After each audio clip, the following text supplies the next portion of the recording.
It's the Bennington Show. A little bit of that LA sound, because coming up this Saturday, it's GPS Los Angeles. GPS Los Angeles, Saturday, March 5th, 3 p.m. on Deep Tracks. And I'm going to do a little pre-show scope, as I tend to do on the iBangs Periscope.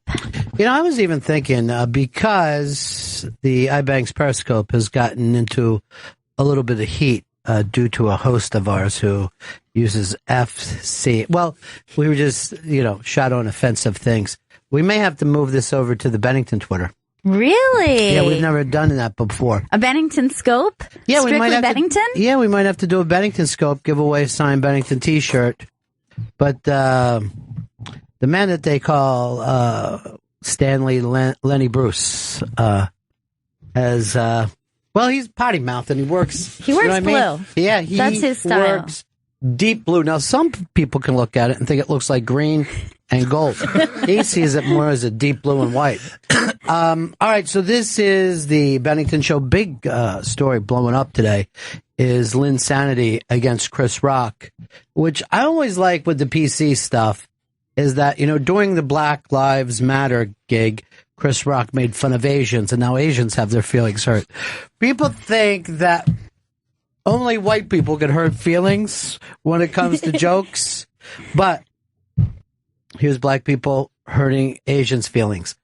Hispanics constantly hurt gays' feelings. Yeah, they're good at it. Hispanics and blacks both. You, by the way, we have Kashmir in here. You know that for a fact. The Hispanics go out of their way to be anti-gay. See. What is it? They're always, I don't know what the gay slur is they have. Maricón. Maricón, is that it? Yeah, it is. Yeah. And I accidentally, because I was trying to Google something in the other room and Jambin was watching me. He's like, why are you searching that? I was like, it's the cheese. And he's like, no, you're spelling it wrong. And I was like, oh, okay. A little Freudian slip there. I will tell you about Kashmir. He's a no shit taking gay. The other day, he got in a little battle when he went to get our donuts with a lady. He got doughy. He defended our honor, our donut honor. And then, actually, post-show, I witnessed a little tense moment. What? Between Kashmir and Joe. So Joe was working on something and he was editing and he had the sound up and everyone was in the office and there was a little conversation with Kashmir and everybody he was was grabbing ass. Yeah, everyone was talking. And Joe, who, you know how business Joe can be. He gets I know serious. business. Joe has distinct personalities. One is silly pun Joe, but the other is just straight out business Joe. So Business Joe got into Angry Business Joe and was like, can everybody please shut up? I need to get this done. And everyone got really quiet except for Kashmir. And he was like, next time you can ask me politely and you can say it in a nicer way. You can say, please, can everyone be quiet? And then he walked out of the room. He is not putting up with their shenanigans that they do in there. You can't take shit. That's your thing, No, right? it's just, straight no chaser. I'm not going to do it. I like that. Now, what did Joe do? Did he fold or did he chest up to the whole thing? No, he did not chest up. He did not. He got a little quiet and then Kashmir just left and then he was like, okay, I'm going to go back to I went back to work is what I did. But did you get a little scared? Well, I was caught off guard, I'll say that. Your mic sounds like shit, dude. Anybody else hear that? Hello. Say it again. Yeah. In a normal, not in a normal way without moving away. Yeah. Yes. Okay. Okay. So this isn't Minnesota where your homophobic fucking attacks can just roll. All right.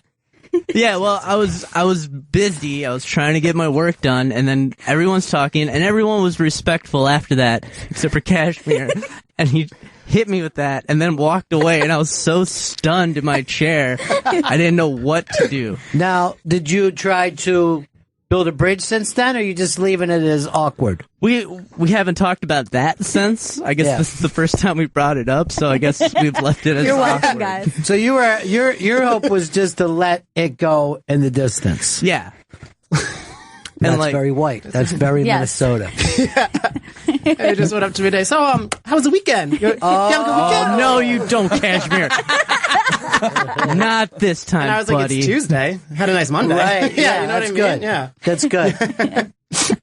Casimir will drop you right on your ass. He will, and he's not going to put up with this frat behavior that I know. happens in that office, where they sassafras each other nonstop. You know what? That's what I like, because it's a new generation, right?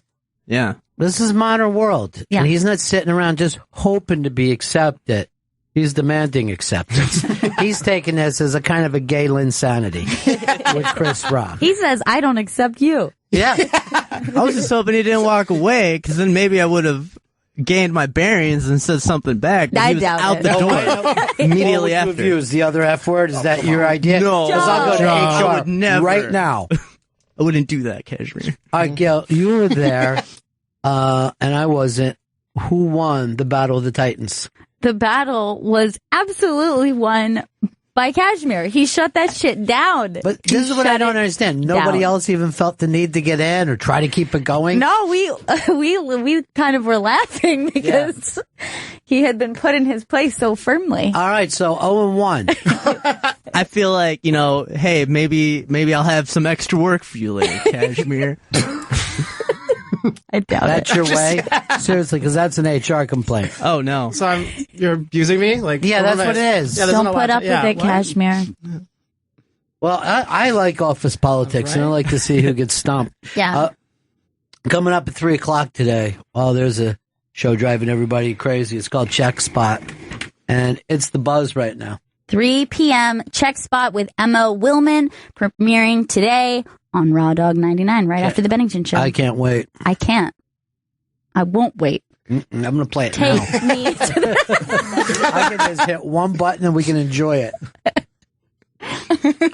So Emma's idea is to take people who are not good enough for the radio and then promote them on the radio. I think that's what she that's explained. a good to us. idea. It's people that have never been played on the radio. Right. This and is they're getting their kind of Star Search 1980s Ed McMahon push. This is their big break, radio style. Mm-hmm. Yeah. Well, everybody did Star Search back in the 80s, and look at them all now. They're all sitting on top of the world. Yeah. They're as big as they come. They are. And Joe, you started any shit, and I'm sending Kashmir in there. I might need his backup now. You know what? That's why I noticed that you always run with a pack of boys. Yeah. Those, as you call them, the down low crew. Mm-hmm. And when you met a real guy, Did not have that. I know.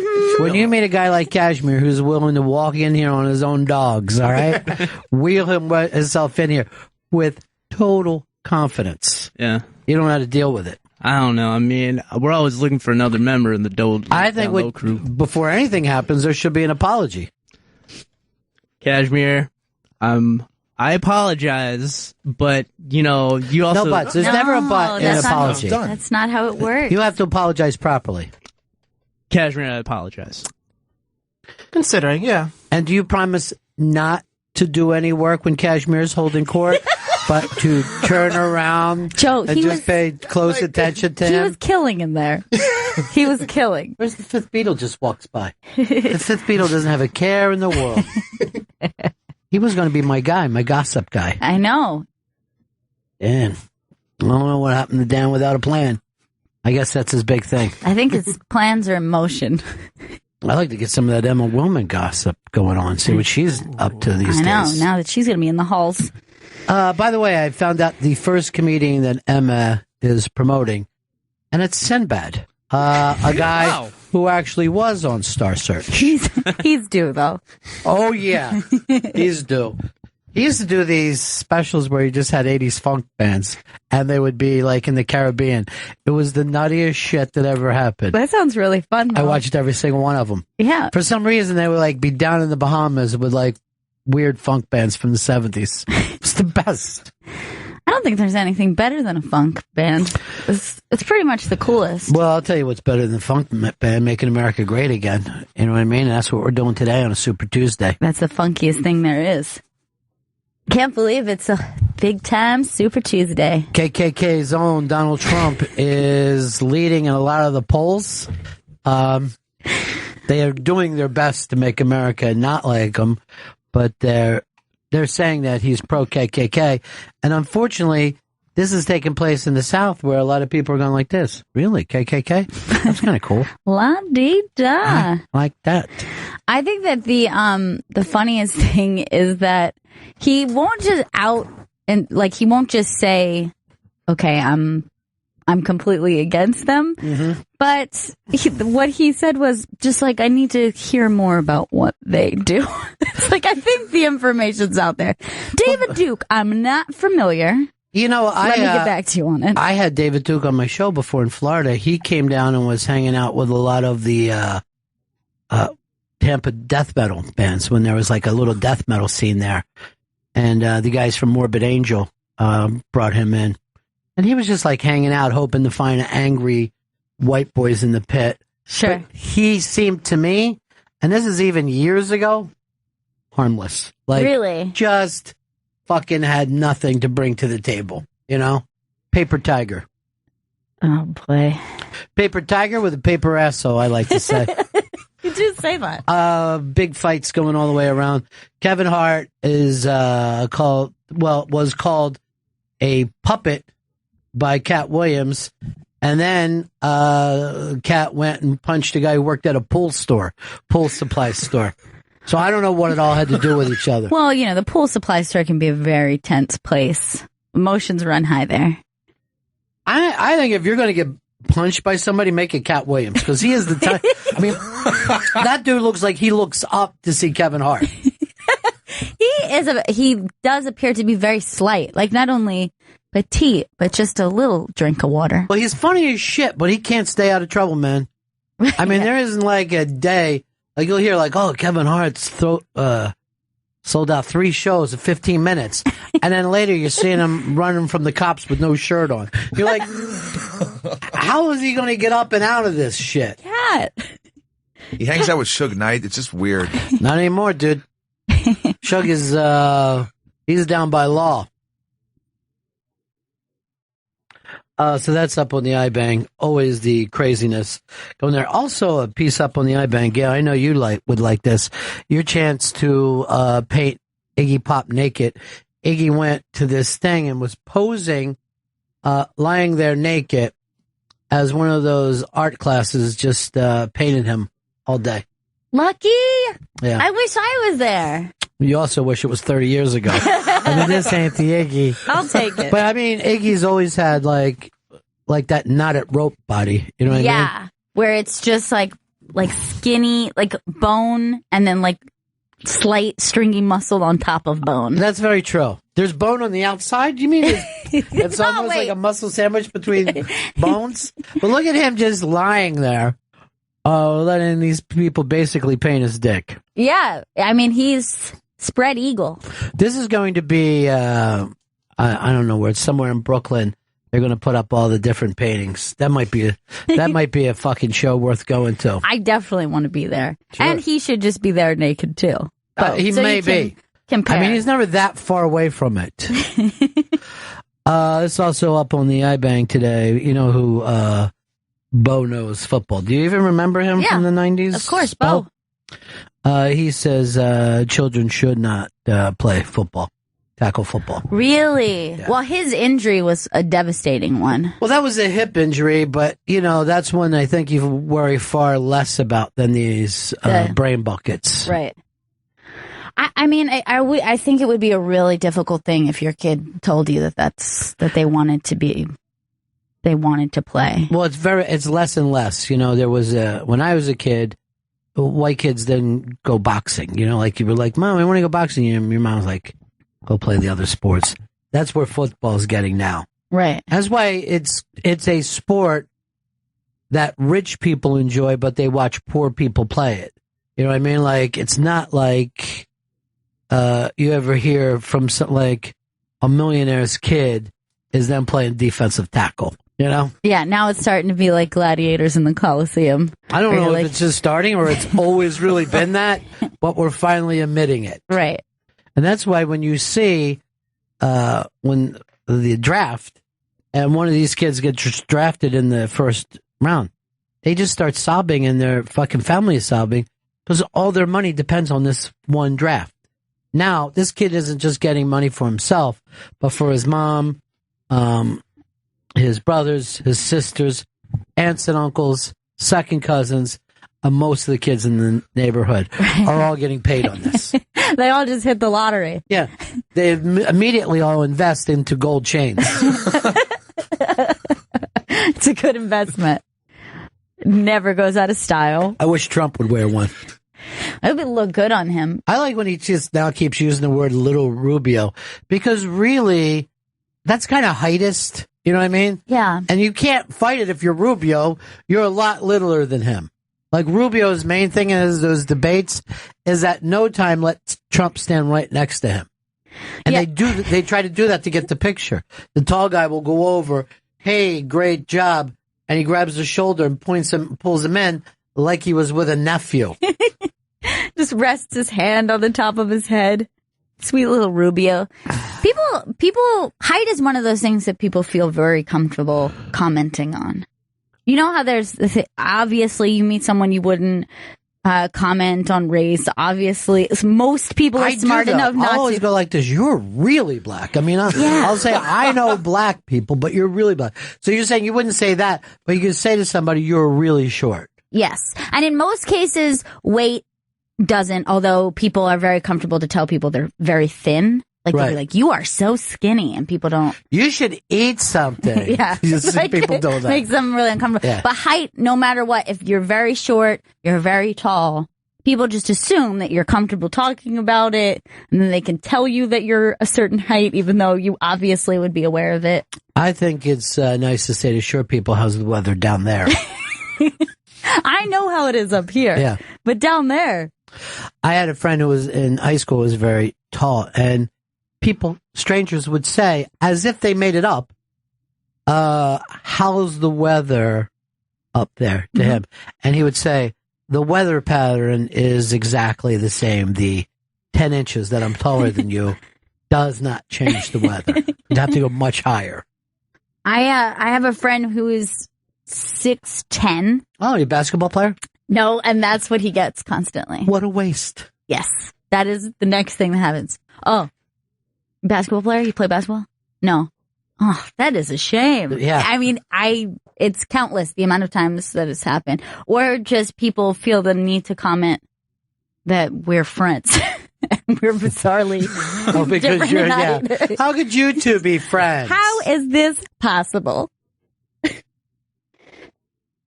But yeah, people feel very comfortable being like, you know that you are a very specific height. Well, the only time that you can't bring up height is if it's what's now known as a little person. Yeah. I guess you wouldn't say you're very short. Oh, Opie had on Trump's kid today? Yeah, Trump's son was on earlier. Which one? The youngest one. Donald Jr. Donald Jr. is the youngest? Can't be. I guess the oldest son. Always name the oldest after the dad.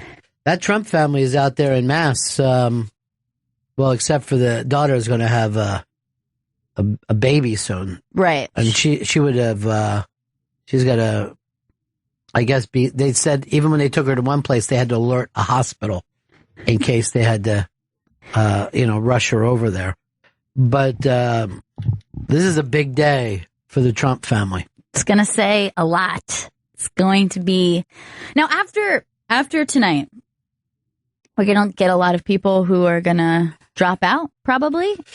Are you going to? I don't know if anybody's going to drop out after tonight. Really? I mean, first of all, Ben Carson, no one knows why he entered or what he's doing. Kasich is waiting for Ohio, no matter what happens. Rubio is waiting for Florida, no matter what happens. And a trust head, as I call him, because he's always standing in front of that TED sign, and it says trust, and then the TED in red, trust just like a TED Talk. It's so fucking funny.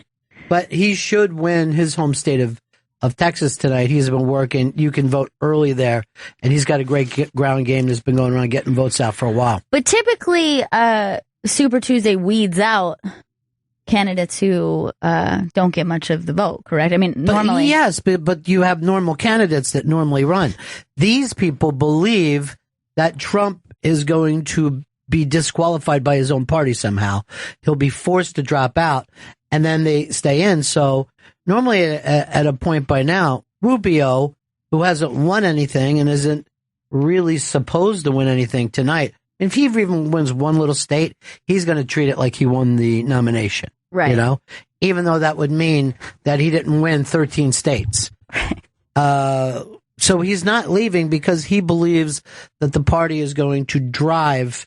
They're all waiting for this Trump meltdown. Yeah. You know, they're all just waiting for this thing. And then suddenly with, 13% of the vote, you can find yourself with all Trump's votes. So that's why they're hanging around. Yeah. And I think for Trump, it's going to have to be something that comes from the outside. I don't think that this last KKK thing, I don't even think that's going to have the effect that they thought it was going to. Look, for me, it's different, okay? I mean, the KKK, and I never really talk about this. I'm going to say it. The KKK took my baby away. Oh, my God. Yeah, years ago. So I have a problem with it. You need to ring the FBI. Find out if your baby's alive. You know what? I should have stayed with it, but I didn't. I just paid attention to the one part. I don't know why we've got our phone screener writing in that one little box and nowhere else. And I don't know. It's kind of a fun thing to bring the attention to the people about, but we're just setting up in our own way these days. Here's Keith. Keith in Baltimore. Hi, Bennington. I'm a tall guy. I'm 6'7", and people always ask me how tall I am. Then they never believe me. Then they demand that I stand next to them or behind them to compare height, as if that's some sort of gauge of whether I'm lying or not or whatever. And it's super creepy and incredibly annoying. Well, they just want to put you in a sideshow tent, my friend. That's their idea. And then later, let the kids have a torch and try to see if you're afraid of fire or not. Well, real funny story real fast. I got into the office recently coming out of the field, busted my knuckles, and I was very unsure if I was going to have the etiquette I needed to be in an office setting. And my first day on the job, there's a really pretty Asian girl that sat next to me, short, and she came around the corner, and we met, and I almost grailed Godzilla. And it was incredibly awkward. I did it, but it went through my mind, and luckily I did it, and it gave me confirmation that I have what it takes to keep my mouth shut in an office setting. All right, thanks, Keith. Here's Kevin in Jersey. Kevin. Hey, Ron, question for you, and hello, rest of the Bennington. What do you consider short? What height?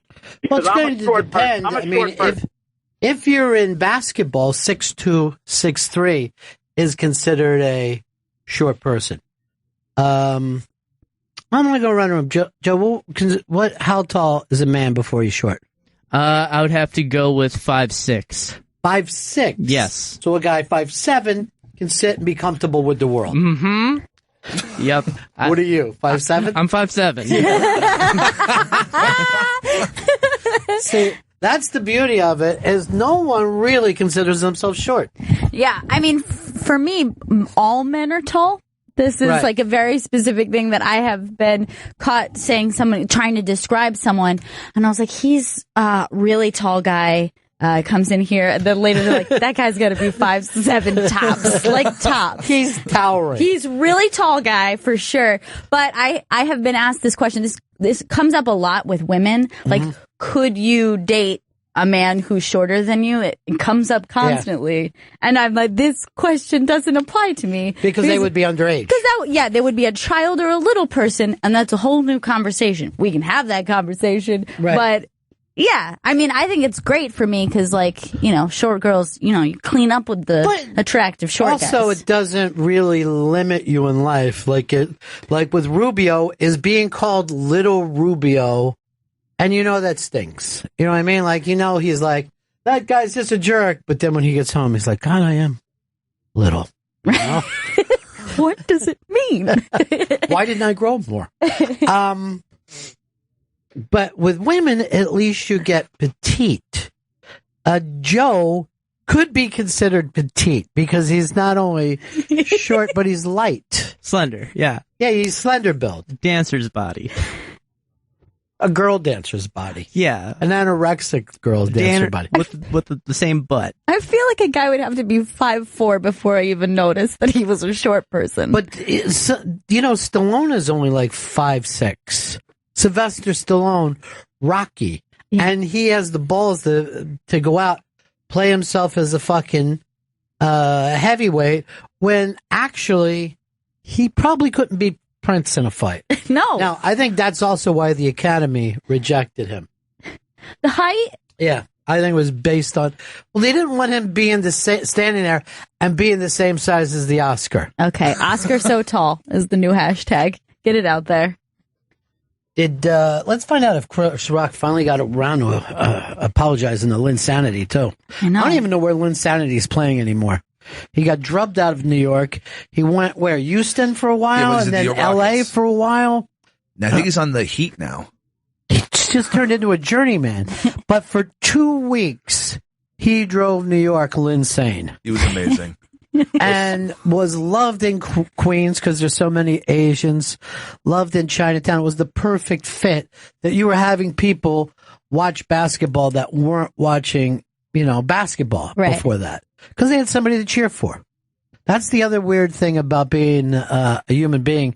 You want to cheer for somebody who closely resembles you as much as you can. Right. I mean, look at me with Larry Bird. If Larry Bird was black, do you think I would have been a Larry Bird fan? I can't even imagine. It was the whiteness that drew you to it? You can't help it because you're like, hey, that could be me if I was 6'9". That could be me. I could be the white, non-jumping Larry Bird. But no one consciously went, I like him because he's white. But you're just like, man, that guy's got a lot of work ethic. Look at him. He just, he takes whatever he can. There's a thing with Steph Curry. I think this is on 538. He is shooting threes like nobody in history. Like, before Steph Curry, Chris, who would you say were the best? Ray Allen. Ray Allen, who, if you watched Ray Allen, he mainly ran around until nobody was near him. They passed him the ball. He drained a fucking three. He was great. Steph Curry makes Ray Allen look like he only could occasionally hit a three. No one fucking shoots like this guy. As a matter of fact, I don't think I've ever seen anyone shake somebody off and go for a three. Normally, you wait until somebody else is fucking double teamed. That guy's open, hit him, drains a fucking three. Ray Allen was almost like had a mental problem where he was a guy that was always touching things. I forget what that's called, but it's some kind of OCD. Or autistic, or... I'm going to give it all of the above. Okay. I think he was an OCD. No, not that. But so he would just keep shooting those shots. He didn't really do much besides that, but he was amazing. Right. Up to that point, he was one of my favorite players just to watch him hit a three when this Steph Curry is so fucking ridiculous. So 538 is taking it. If instead of shooting threes, right, he was a baseball player who hit home runs, he would be on track to hit 102 fucking home runs this year. That he is beating the three thing by 40%. Now, when you normally break a record, and he's breaking his own record right now that he made last year, but there's still 40 some fucking games left. If he was in, what else do they compare it to? If he played any other sports? Because just to show you the percentages of how much better he was at shooting threes. So in baseball, if he was a home run hitter, he would be on track to hit 102 home runs. If he was an NFL running back, he'd have almost 2,900 yards rushing. This year? This year, yeah. At the end of the year. At the end of the year, yeah. So, what's a typical number for that? Well, the record is 2,000. The typical number runs somewhere around 1,000. So his thing is like he is 30 to 35, maybe even 40% at the end of this, better than anyone who's ever done what he does. Wow. If he was a quarterback, he'll throw 77 touchdowns. See, this is ridiculous. 200 receptions if he was a wide receiver. He'd have 129 goals in the hockey. See? It's freakish. This is freakish. If he was Ronda Rousey, he would have lost 13 fights within the past 2 months. Because that's what she does. And does it well. Do you even believe that you'll keep saying, like, she's on a commercial with, Seth and Amy, and she's like, stand back, everybody. We're like, we just saw you get beat up. We're not as scared of you. It's over, Rhonda. I don't even know if a scared is a goddamn word. It's adorable, though. Yeah, it is. It's really cute. I'm a bit scared of spaghettis.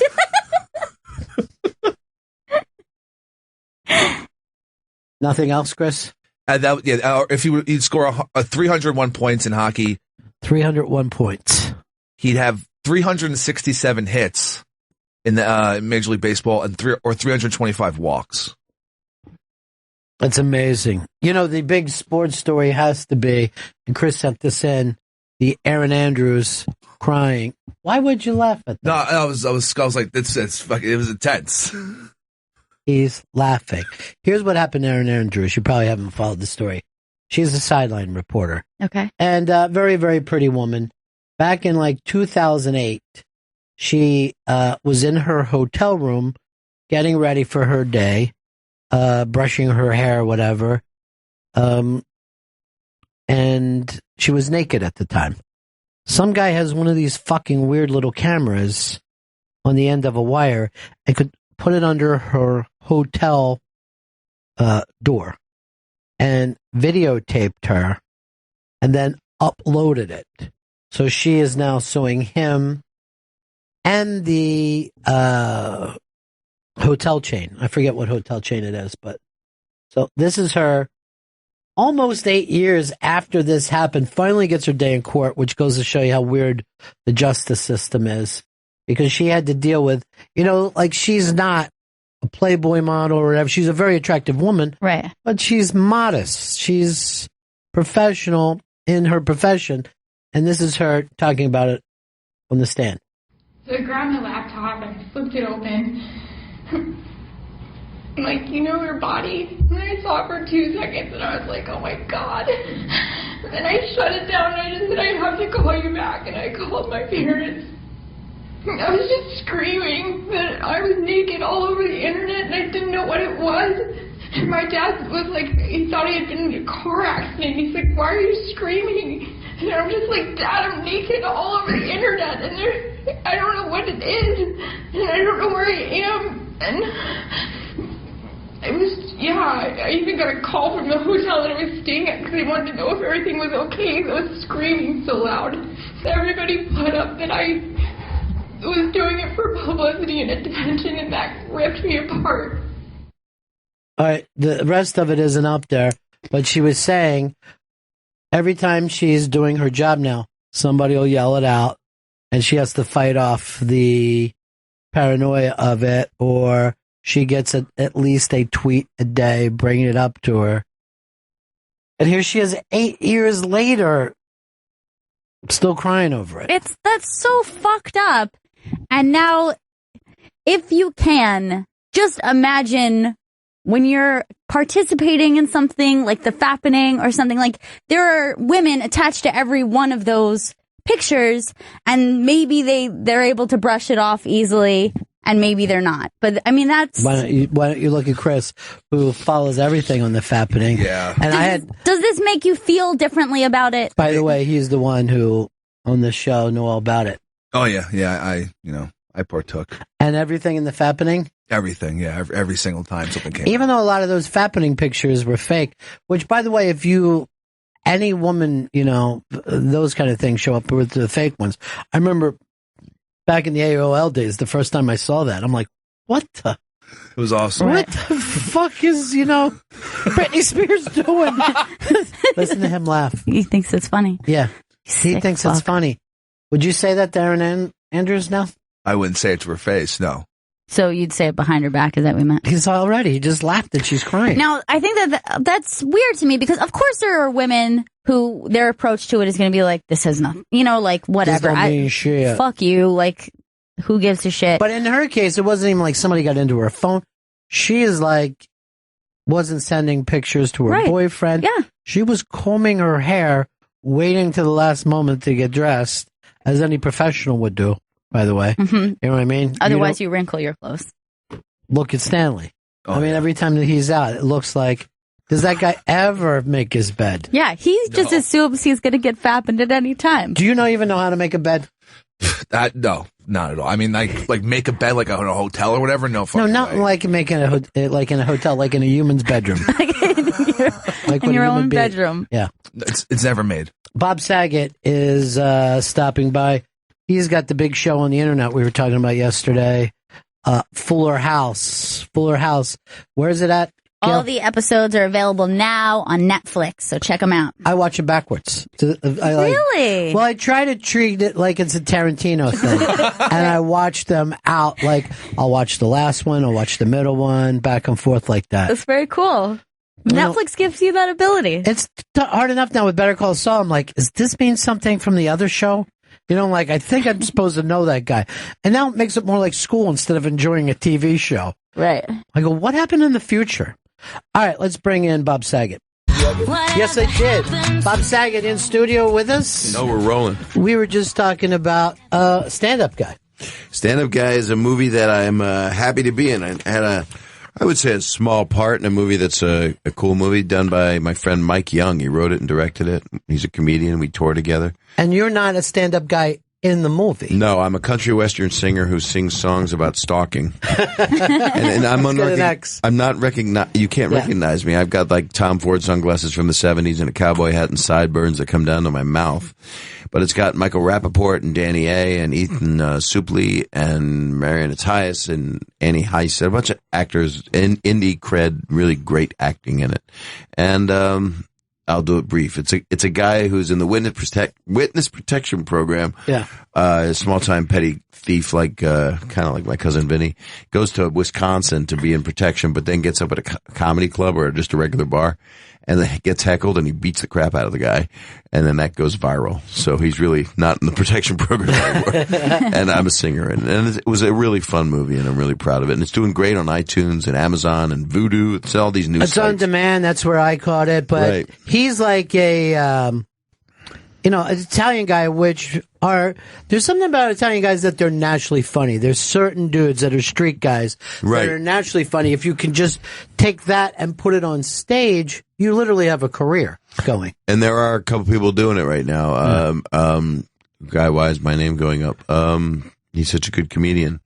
He's got tell me his name. It's one word. How can I do this to you? No, it's fine. But he's like the biggest comedian that's Italian right now. I'm gonna Google it while you talk. Yeah, Google it while we talk. But all the people in stand-up guy are like that. They kind of have that guy. What are you doing? What was that for? That kind of thing. Sebastian is who I was thinking of. Oh yeah. Who's just funny as hell, and he is bringing back that, and it's real. He's doing it in a real way. He's not doing it in a performance way. It's really and cool. there is that thing that it's almost like that because his gig is, hey, what is wrong with the world? You know what I mean? Like, I learned these rules from my Italian parents, and now they don't work anywhere. And that to me is like the funniest angle on that. It's a culturally funny angle, and that's why we love all of those gangsta movies. The Goodfellas of it all. I mean, Raging Bull. Some of the most is memorable stuff in it is Joe Pesci and De Niro walking around. He's ask him if he did stuff with his wife. That's just the stuff. Yeah. That's street talk. That's it, and that's street Italian talk. And that's why I mean I enjoyed Straight Outta Compton. I mean I enjoy cultural speak movies where you get into the cadence of people. Well, they're always the most quotable movies too. I feel like any kind of tough guy persona, like those are always the things that people remember most. Maybe because we wish that we had part of that, like quickness or toughness about us. And it is a refined version of everybody's slice of life. I mean, you go to somebody's family. I mean, you look at every Woody Allen movie. You go to any. I'm Jewish. Security. But a family sitting around a table having dinner can be the most exhausting thing in your life. And if it's a family and it can be the most boring if you're just a family that just sits there. Which would be, I guess, profiling would be the white bread family that doesn't talk. Yeah, suburban people. Exactly, the Connecticut family that goes, Buffy, how was school today?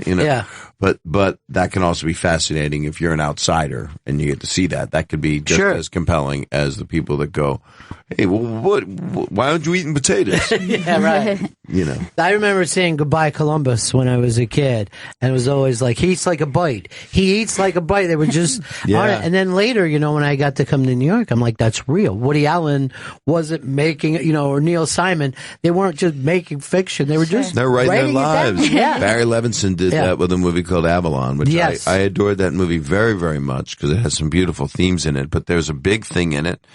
Lou Jacoby played the brother to God, I forgot his name. Such a brilliant actor. And they were cutting. It was Thanksgiving, and they didn't wait to get to the cut. You cut the turkey without me. Yeah, and that is what broke up the brother relationship of 60 years of loving each other, because they cut the turkey without him. And for it to be that petty, that's what comedy and tragedy comes from. Sure, exactly, because a family is willing to split apart over something like that. And obviously, that's not the reason they're splitting apart. It's because I could never stand you to begin with. All the things that happened to us in business, you always had stuff I never had, so you cut the turkey without me. Makes it easier to say. And it's brilliant writing. It's just great. Well, you're the Full House show, which was this cultural phenomenon that was so big that so many kids grew up with it. Now, and I don't know if this has ever happened with a show where you bring it back and the kids are now moved into the adult roles with new young kids. And the audience for the show is the same age, in their 30s, as the girls are. Candace is like 36, 37. She's got 3 kids. She was DJ, 3 boys. So the show it's interesting. It was made originally for 14-year-old girls. That's what the show was made for. At first, they weren't sure what the show was. There was going to be about 3 guys that are, I don't know, he's a single dad. Maybe they're going to find women. So it was, and Stamos was the heartthrob, and I was a clean freak, but it was really not about that. And then they found out, oh, wait a second, this is an ensemble show. And the 3-year-old has as much value in their character. And so you'd go on a commercial and Michelle would go, I don't know what's going to happen. And then they play the synthesizer strings and go to the ad. Yeah. And then there'd be another episode where Danny would go, I don't know, guys. I don't know what to do. Yeah. And so every character was served on it, and it was done, and it was not a hit, and critics hated it, which is, it's made for 14-year-old girls, right? Yeah. So, and then it went from Tuesdays to Fridays, and then it became TGIF, and then it became a hit show, and then it never went off the air. It just was off for a couple months. And Stamos just wanted to make it. He's an exec producer on it, and Jeff Franklin, the original writer and creator, and Bob Boyette, producer, wonderful man, put me in Drowsy Chaperone on Broadway, and you know, I have a connection with all these people, and a deep connection, and they brought it back. Now the girls are like hot. So it's like, and I'm only on a couple episodes. If I was on more, I'd be like, get dressed, you know, cover that. What are you doing, honey? Well, as we watch, you know, all the adult characters move further along too, you know, we see our own death in you. You know, we're like, oh yeah, I see we're moving further and further. I should be holding I should have the hood in the sight. I'm in an Ingmar Bergman film in the wheat field. But you know, whenever they use the word family comedy, it is always for kids. And Gail, you growing up watching that, you identified with the kids, but you also identified with this world that kids' opinions were, you know, absolutely valued. I was probably just in between the ages of I think the 2 youngest girls. So I feel like whenever they, you know, a show is aimed towards teenagers, it also really appeals to the kids who are just a little bit too young for it too, you know? So they're looking up to it. Exactly. So you're watching DJ go through teenage things and you're like, that is going to be me. I'm going to definitely be in that position. I'm not going to drink beer at the prom. Exactly. Don't drive a cement truck through the window. But when that thing blew up, were you worried that it could derail your stand-up career, which is I didn't look at myself as a stand-up career. I just wanted to make movies. That's all I wanted to do. I went to film school. I won the student Oscar. I was a little out of my head. I started doing stand-up, and that made a living for me. And then I went to acting classes and learned what that was. And it was I always feel like I'm 20 years behind schedule anyway in everything I've done. So I've got to live to at least 103 to get my stuff done. But I was happy. The truth is, because there was that stupid TV movie made, I was so appreciative and so happy. I had a new baby. I got fired from a job at CBS on the morning program because I was too hot for morning TV. I was just too acerbic and, annoying, which I was.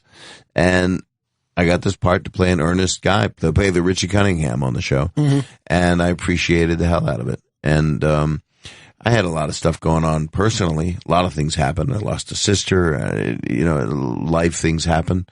And it was just a gift. So when that ended, I directed some, and the video show lasted a little longer because I was doing both at the same time. But then I just came to accept it. And then the stand-up was a little bit in the beginning because I'd been doing stand-up since I was 17. And I was always kind of edgy and weird. And I was on Rodney Dangerfield's Young Comedian special. I'd done 13 Merv Griffin shows. It was like I was a comic and out on the road. And then when it ended, I just kind of was like a 9-year-old stomping his feet. My comedy really was immature. They were good jokes, I think. And but they had more, it had more F-bombs than it needed on my first HBO special that I did. No, actually it was my second HBO special. The other one I buried, but it existed. But the one that ain't right, kind of put me on the map and people really like it. And that put me on the map as wow, and then the Aristocrats happened and then Entourage happened and then everything I kind of did was kind of opposite day. But what's so nice about this Fuller House thing is, it took no effort to go back into that house because I'm an actor and be Danny Tanner. And there's no reason for me to have to do a wink to the camera. There's no reason, even though we have one in there, but that's the whole cast. But there's no reason for me to do anything snarky or sarcastic or anything. I'm that guy. I mean, I was here, November and December and January, going into January and did Hand to God. I was a Lutheran pastor. And that uses only a quarter, or uses half my brain, because I had to turn off anything that is audience aware or self-aware. It's self-aware only if it's in character. And I became that guy 8 shows a week with this amazing, amazing Tony-nominated cast of great people. And that I think I love more than anything I've done in a very, very long time. I really love stage acting. So what is it about that, though? What is the rush of that? It's just you are that character, and there are no do-overs. If something goes off, if something goes great, it's that moment, and it's an exercise in having to be in the moment. And most people that are actors, or comedians, or writers, or most people that I've met are a bit loony, And yet there's that literally this full house, 1,000 people or whatever, staring at you. You're aware of them, right? When you said full house, I actually went through. It actually threw me. Yes, there was at the Booth Theater. I think it was a 900-seat theater, and I don't think about any of that. I just thought about being Pastor Greg, and I took over for this. So that's amazing. Actor Mark Kudish. I took over the last couple months with this. Did you see the play? No, I didn't see it. It was. Stephen Boyer, who's a genius, and I'm going to say their names because it won't take long. Geneva Carr, Sarah Stiles, and Michael Oberholzer, who I'm having lunch with today. And I saw Geneva the other night, and I became very close to them. And I only did 72 performances, and I just want to do more. And I hope we can do it in L.A. We'll see what happens. But it's in London right now with a British cast.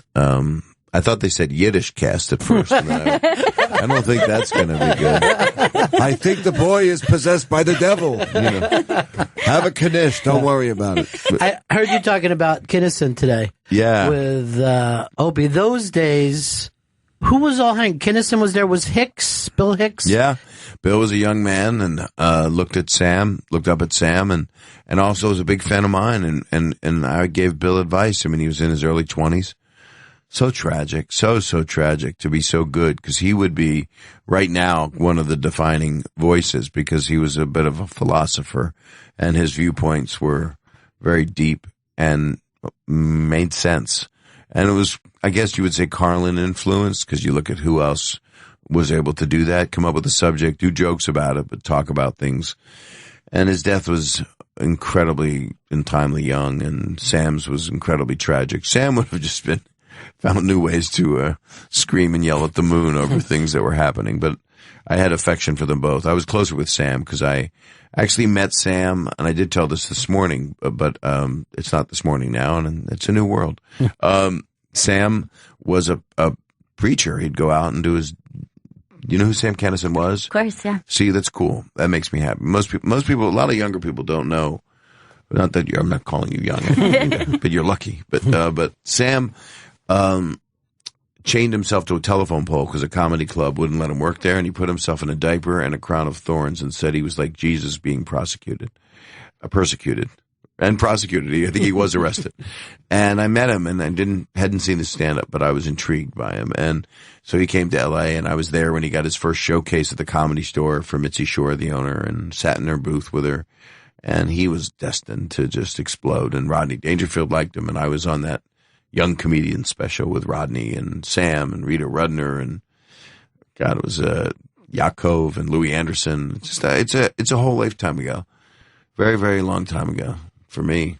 And I love stand-ups. There's something about them. I know you do too. Well, yeah, of course. But isn't it interesting with Hicks? He's more famous now, than when he was alive. Why do you even think that is? Because he was so good. Because he said things that rang true. And Mitch Hedberg's another person that would say things that were off the rails.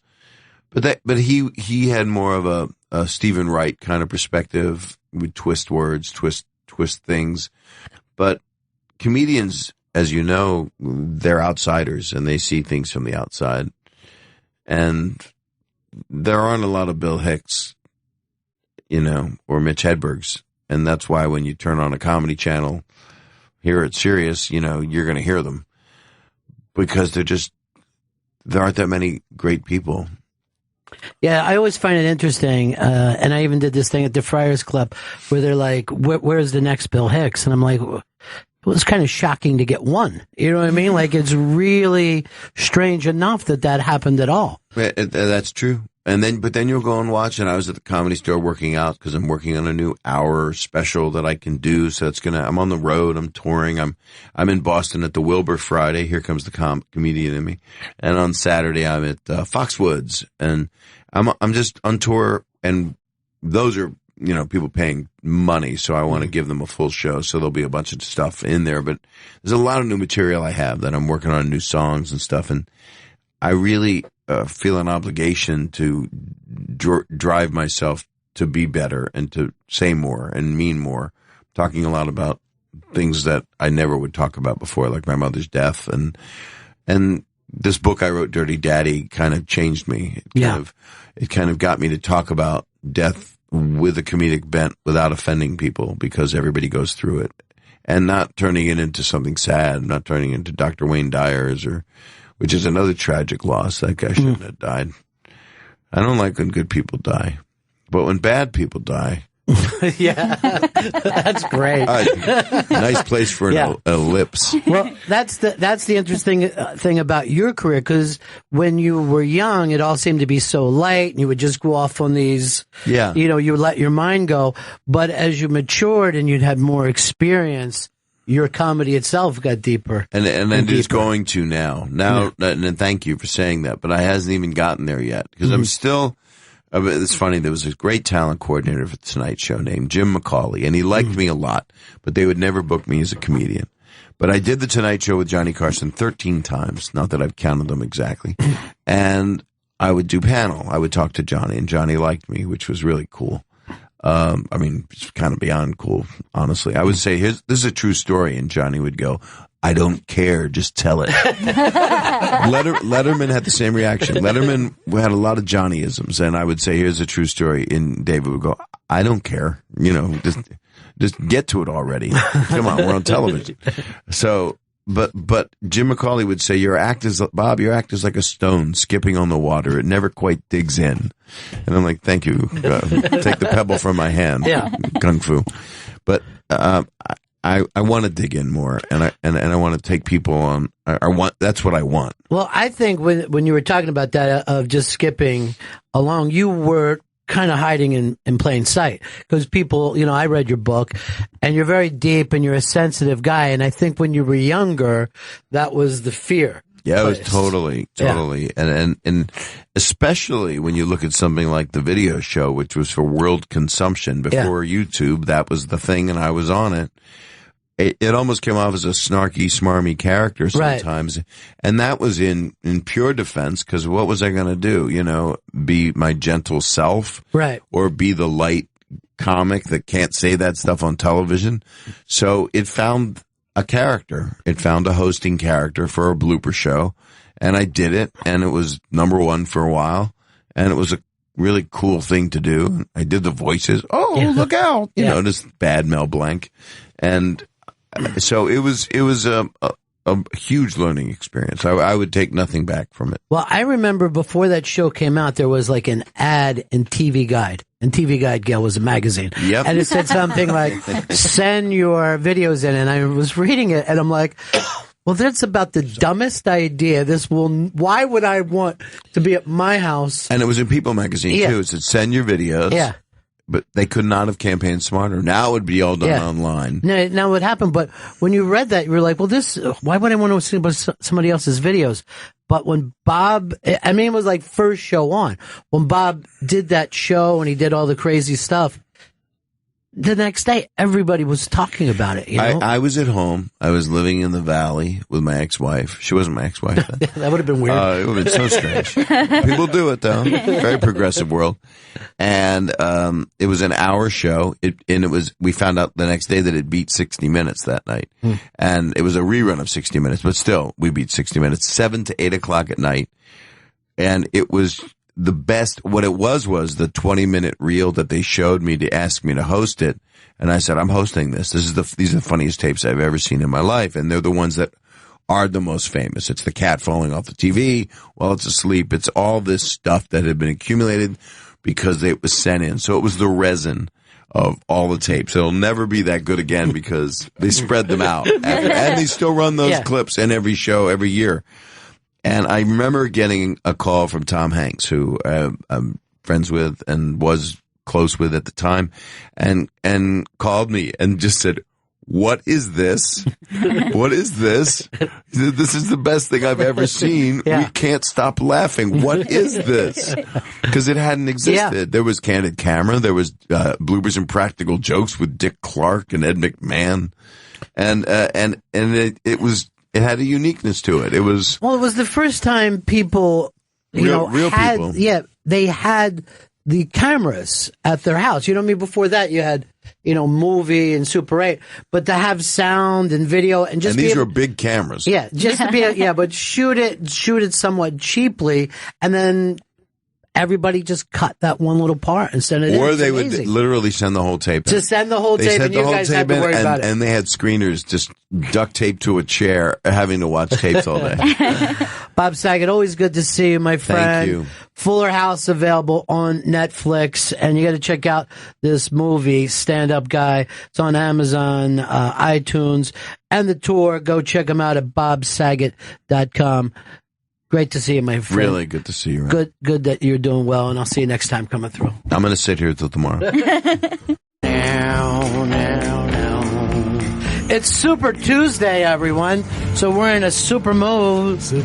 Because Barry Crimmins is here. Hi, everybody. Trying to take socialism state to state and fix this planet for us. That's right. Sharing the thoughts. Yeah. No, are you going to be comfortable with Hillary as the... No. No. No. Yeah. I mean, as I said, I think last time I talked to you, would she please just stop yelling all the time? I can't. It's like a deranged kindergarten teacher, Sister Mary Elephant, or what, Hillary, they invented the microphone. She's brutal. How else will she prove that she's masculine enough? No, right. No, that's the thing. But you're not a feminist if you're not for her, but she can be a bigger part of the patriarchy. She's pro-war. She's a hawk. She's, Wall Street, whatever. I loved that. That's why I thought it was going to be her and Bush running, which was basically the same thing. The two-party system. Yeah. That's the two-party system. But Jeb did the impossible. He's turned in his exclamation mark now, but his now he's just Jeb. He's just Jeb. But he actually ruined his brother's good name. And that was hard to do. That was hard to do. When you had to admit, when you watch Trump take the basically far liberal point of view and call Bush a liar in front of a military audience in South Carolina, and then still win. By the way, that was insane. I loved how they kept saying, South Carolina, heavy military presence. Yeah. Like, is that their new tourist campaign? Listen to the sound of the jackboots on our cobblestones. Heavy military presence.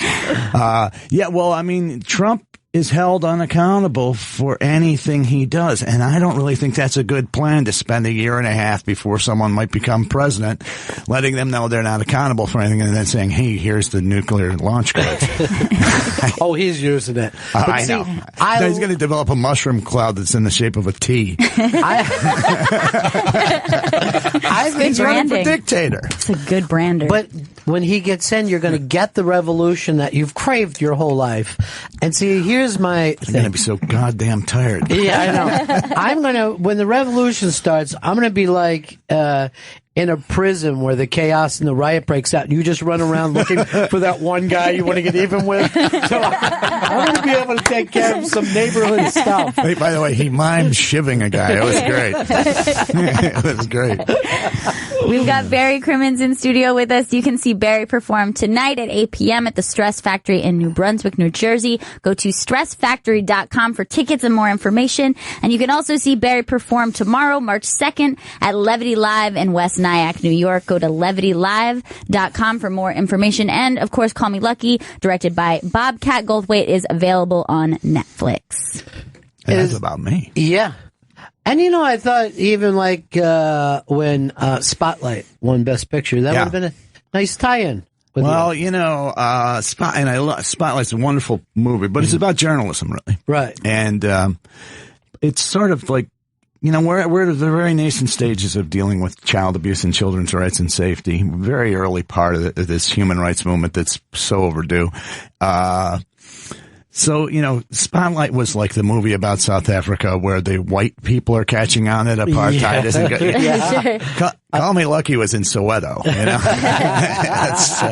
And so we didn't, but well, you know what was really more disappointing was that the alleged Independent Spirit Awards, not only did they not honor Goldthwait this year, they've never honored him. If there's a more independent spirit in filmmaking than Bob Goldthwait, they don't know where to put him, dude. That's his problem. His stuff is so different that he doesn't fit in any category, which is normally a new category. Well, you know, but you would figure he might be allowed at the Iconoclasts Award. Right.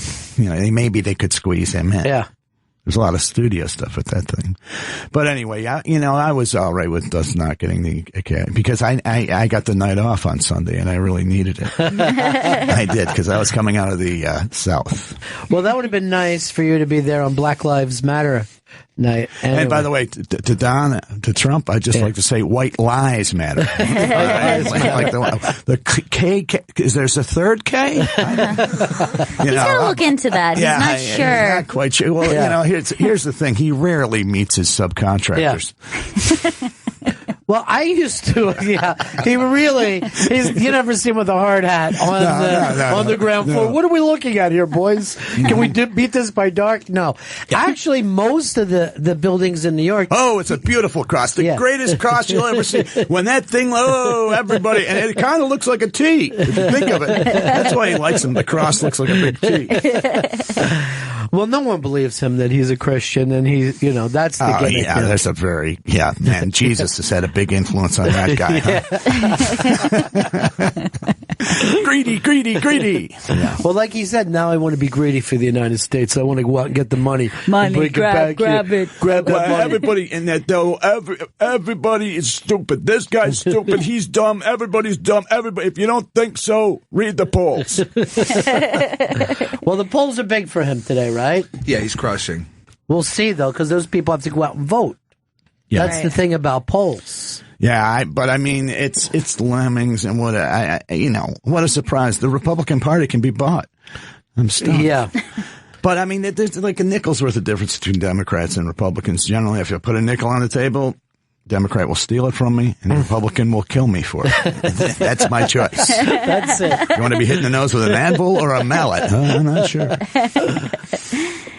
Barry Crimmins is in studio. You can see Barry perform tonight at 8 p.m. at the Stress Factory in New Brunswick. Go to stressfactory.com for tickets and more information. And you can also see Barry perform tomorrow, March 2nd at Levity Live in West Nyack, New York. LevityLive.com for more information. Now, there was just a nice little... By the way, I have a question. Was this duty taken away from Dr. Stanley? Well, I want to tell you the truth. Fez listens to the show and only will say... Look, I got to tell you the truth.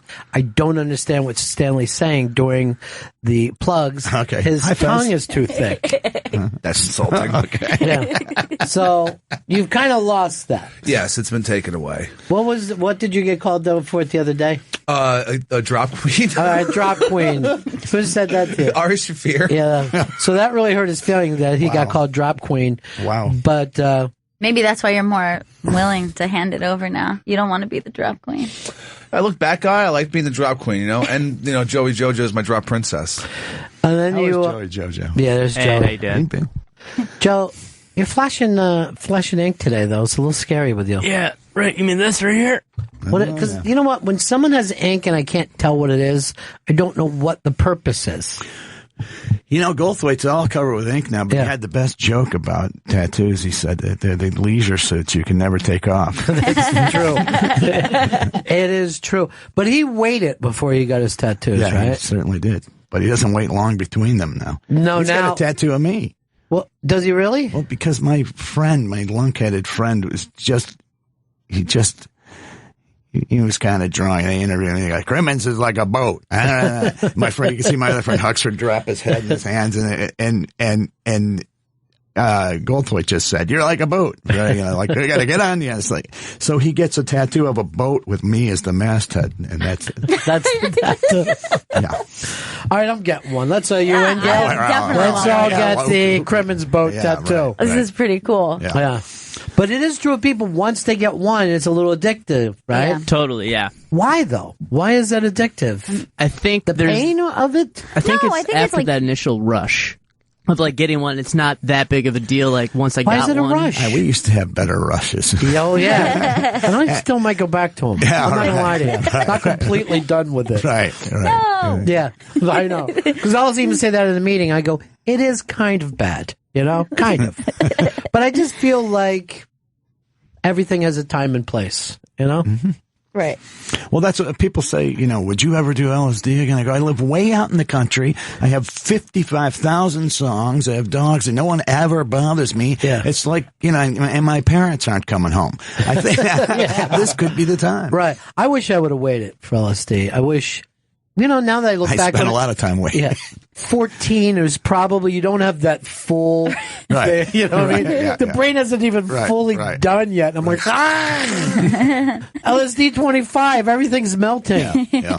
This means something, but I'm too young and stupid to figure out what it means. I was the Red-Adair of LSD. Yeah. People would be freaking out, and I would go, and they would go, what's going on? What do they do? Well, they split one, and they're freaking out, and I go like, okay, I got to get in there quick. Give me two. And I would go in and bring them back out. Yeah. Like, see that thing? It's hieroglyphics. It almost looks like you can read it. Doesn't mean anything. Come on, here, have an orange segment. Wow. Isn't that amazing? Yes. Yeah. You guys okay now? Good, because I need to drink. That's a good friend to have. Yeah. The Red-Adair of LSD. Yeah. Well, that is true, but you got to be in the fire with them. You can't be... you got to go. You got to jump. You can't come in there straight and be going like, hey, I want to talk to you. Yeah, fire but jump. There's nothing like when you're tripping with a buddy and you're young, and then he goes sideways, and you're like, oh, fuck, there's the night.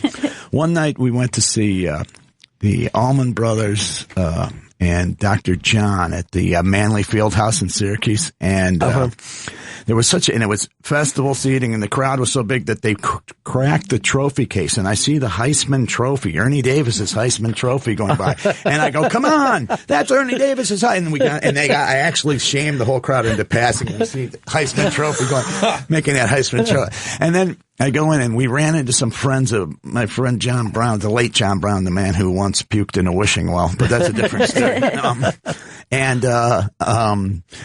we ran into some friends of his, and they were like completely fucked up. And so we said, well, what do you got? And they hand us like 100. You can have it.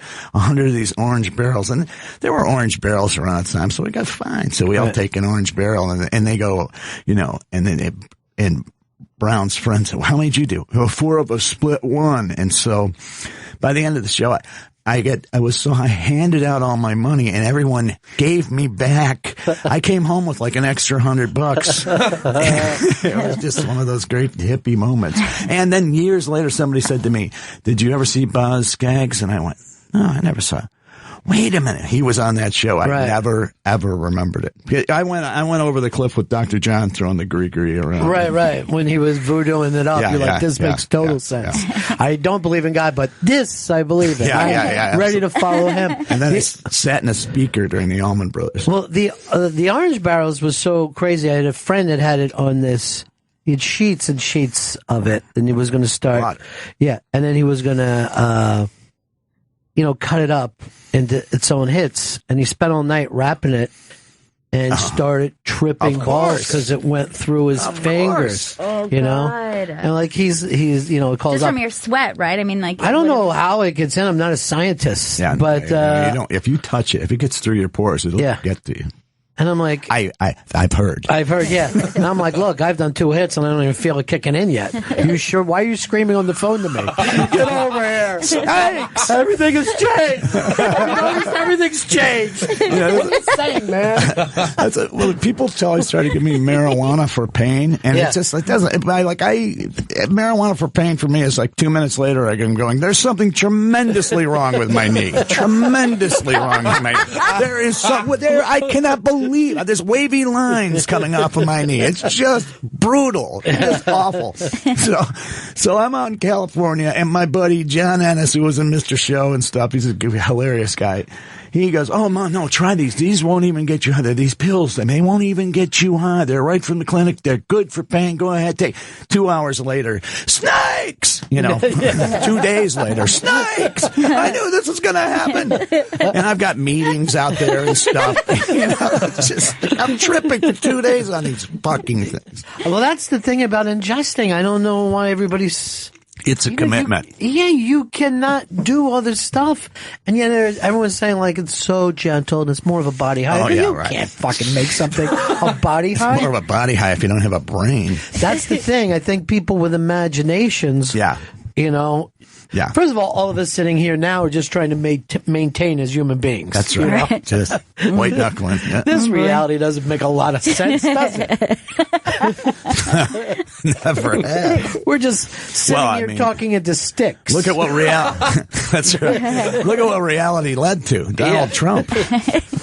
President Donald Trump. Oh, God. Now, he's running for dictator. You notice he never says, I'm going to do this with Congress or the courts or we're going to straighten this out. He's just like, no, I got a surprise. That's all. Don't ask any questions. Yeah. You're going to be so happy with your president. You're going to come back. And for one thing, we're not even going to need any more elections. This will be it. Yeah. You guys are going to be very happy with me. You're going to be very happy.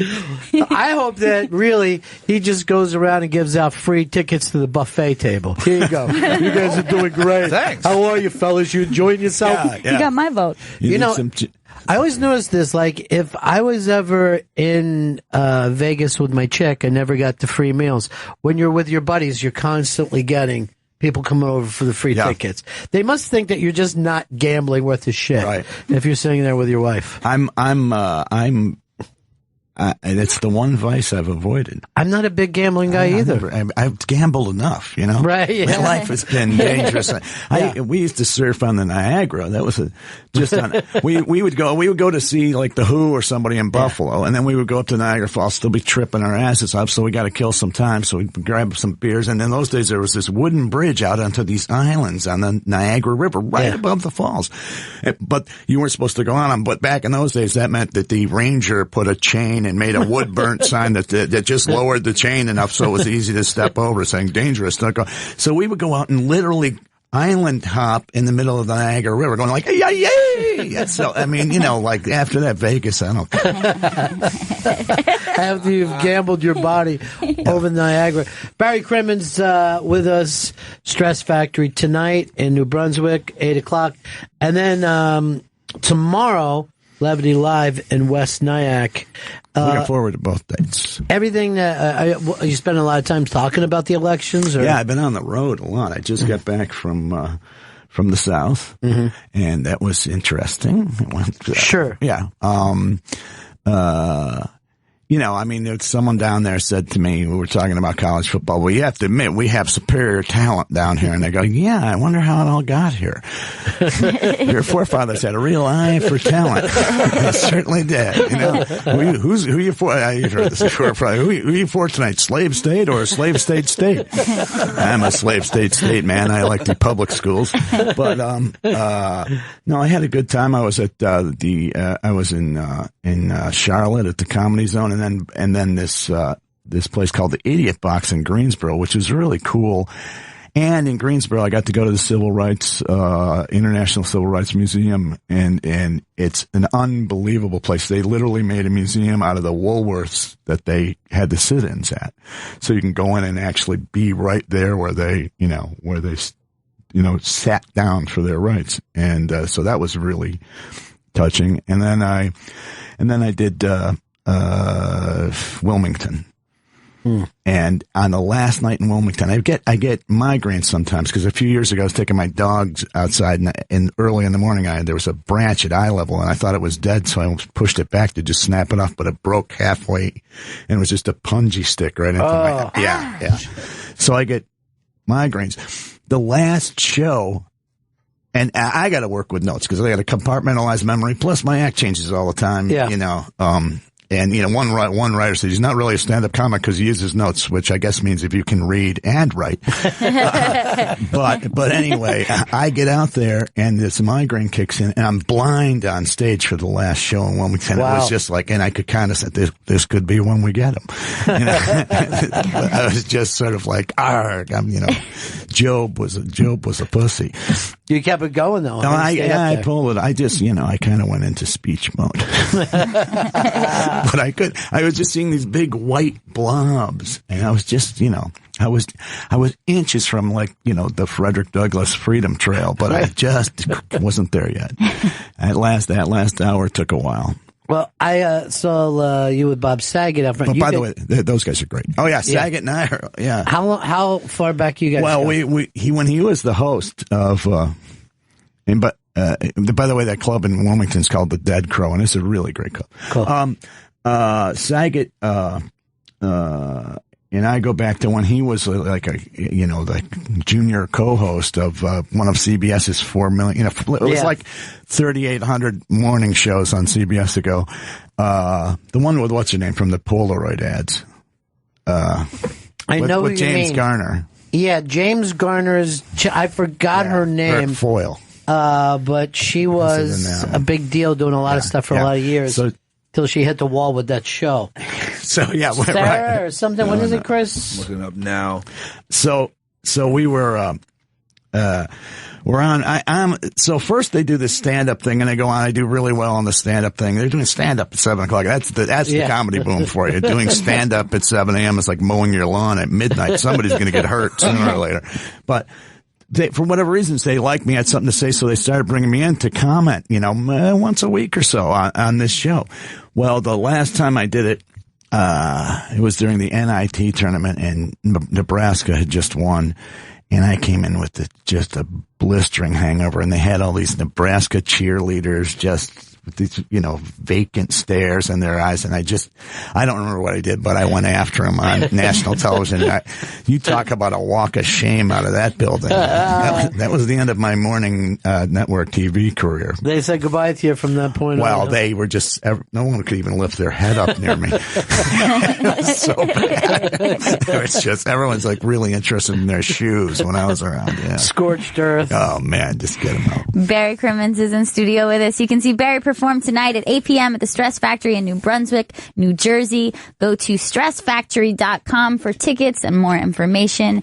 And you can see Barry perform tomorrow, March 2nd at Levity Live in West Nyack, New York. Go to levitylive.com for more information. And Call Me Lucky, directed by Bobcat Goldthwait, is available on Netflix. And follow Barry at Crimmins on Twitter. Wow. I can see why you stole that job. How was that, Fez? Huh? By the way, Fez just sent me a text, too. By the way, is it Hartley? Was it something Hartley? Marion Hartley. Marion Hartley, thank you. Yes. That was driving me nuts, though. But Fez just said that that Hillary is going further to the left than Bernie because now she's dressing like Mao Zedong. This is a really great picture of her. That's her go-to look. She's got that. It does look like when I was a kid. If you thought what a woman president would look like in the future, you know what I mean? Like the clothes would would just be so different. Yeah. But that Mandarin collar, she's well, maybe her good friend Henry Kissinger picked that up for her when he was in China. When they were all together in Palace. She's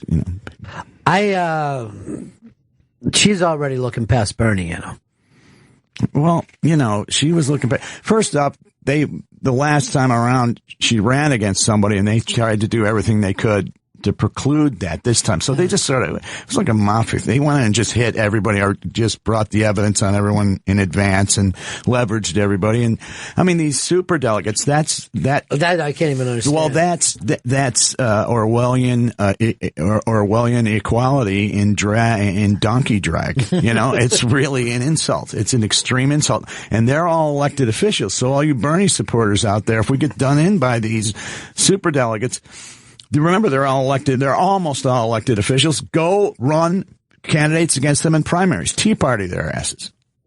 Tea Party it up. Yep. So you kind of admire what the Tea Party has done. Well, no, I mean, they know they're screwed. They just got tricked into thinking the wrong face was on the monster. Right. But they're going like, the problem is people getting cheese. Yeah, here's your cheese delivery from the government, or I'll put that over there. It's a bunch of poor people getting tricked into just worshiping our oppressors, which is what Twain talked about. Sure. And, and that's what they're doing. I mean, a billionaire is going to fix our economy. Billionaires already fixed our economy. Yeah. It's not, and they're going to keep fixing it if you let them. So, but I like Bernie.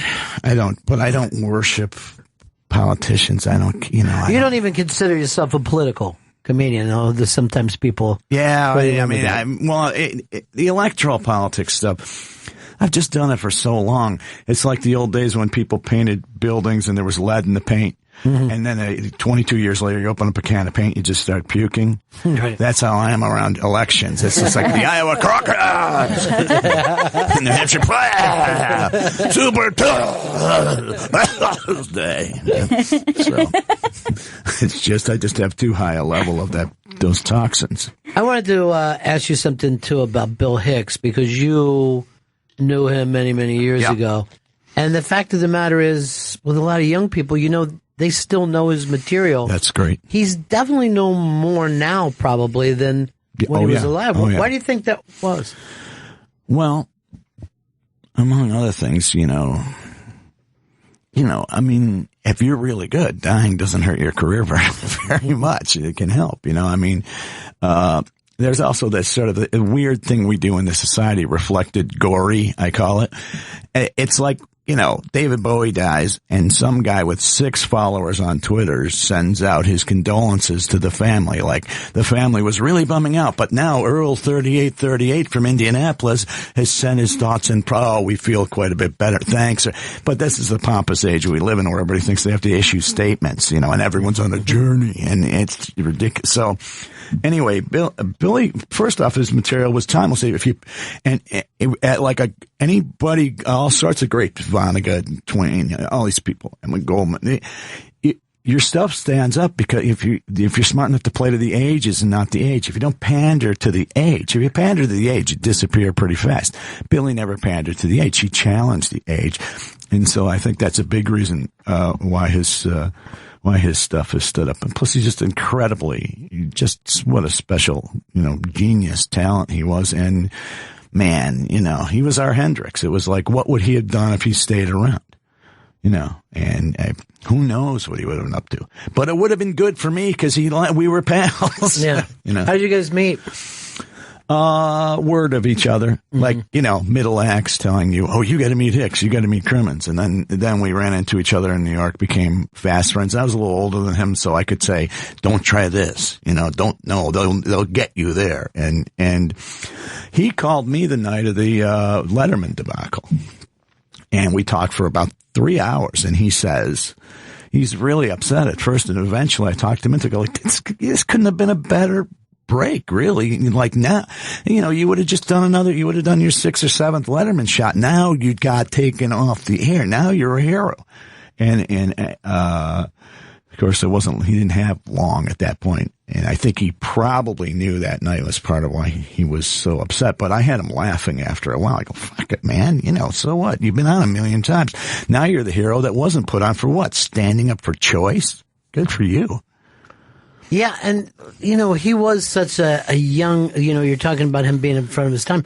He was really a young guy. He died at 33. We know how young that is now. Yeah, exactly. But the material that you look leading up to that, he was thinking way outside the box for women. Oh, yeah. And challenging, doing it in Texas and places. I still, they have like Crimmins detectors at the Mason-Dixon line. The things are driving me crazy. I think that's where the migraine came from. But, he really, he had the guts. But actually, the truth is I like to go to places like that too, because when you hit the people that can dig it, you're like the Berlin Airlift. Yeah. But he was like, the Berlin Air Base down there. He was. And Houston's such a great comedy town anyway. Well, yeah, a lot of great people have come in. I always think that the Texan comedians too are really, they come into the game being good storytellers before they get on stage. Yeah. And a lot of people come on stage, young people are like, how do you write a joke? But if you could just be the guy who tells a story in a bar or at a party and you're funny, you're on your way. Yeah. And that's, that's an amazing thing now to me is there's tens of thousands of people calling themselves comedians, and a good portion of them, you just want to say, who gave you that fucking idea? Yeah. It's like in our day, we wanted to be rock and roll stars, but you and I couldn't play a guitar, so we're fucked. We didn't assume, right? Right. But you are right. There's a thing of a lot of the young people want to be comedians because they like comedy rather than being the funny guy in their neighborhood. You know what I mean? Like, that's the thing. You're like, hey, I'm the funny guy in my neighborhood. I wonder if I should get on stage. Not that you watched Robin Williams, so you think to yourself, you know what? I like to be up there in front of 2,000 people. Right. I think comedy and writing both have that ability where for people think because they like writing that I know how to write, that's a good idea. But comedy probably even more so. And the internet burst that damn. It's just a volunteer position now. I used to get paid to write. Then that great left winger Ariana Huffington came along and turned it into he said paying writers isn't in our financial model. So I put a thing on my website with a picture of slaves and said Huffington financial models. Yeah. It's but I mean the problem is there's a lot of great young comics and they've got to crawl out of this mass. So I'm not going, these there's brilliant young comics, but they got, I think I said this to you before, they got to put their acts together 2.5 minutes at a time, and they got to look like a goddamn ransom note by the time they're like, that's exactly right. What's a capital T doing on the end of this joke? Yeah. A ransom note material. But that's very hard here in the city. Then you're like, well, the comics, they generally perform in front of other comics because they can't, get up on other nights. And you're like, well, how the hell is that supposed to make you any better? Right. I mean, there's not almost a worse, you could have a couple decent people in there, but almost not a worse audience. I can't imagine a worse audience because normally a comic only is happy when their friend is failing miserably. And then he's like, oh my God, this is hysterical. I understand. I understand that. I literally, well, now we're finally, can we say the C word on Yes, the show? you can. Okay. Please. One night I'm hosting an open mic night in Boston years ago, and this guy walks out and says, hey, Baskin-Robbins got new flavor. Cunt. He opens with that. This is like 1980.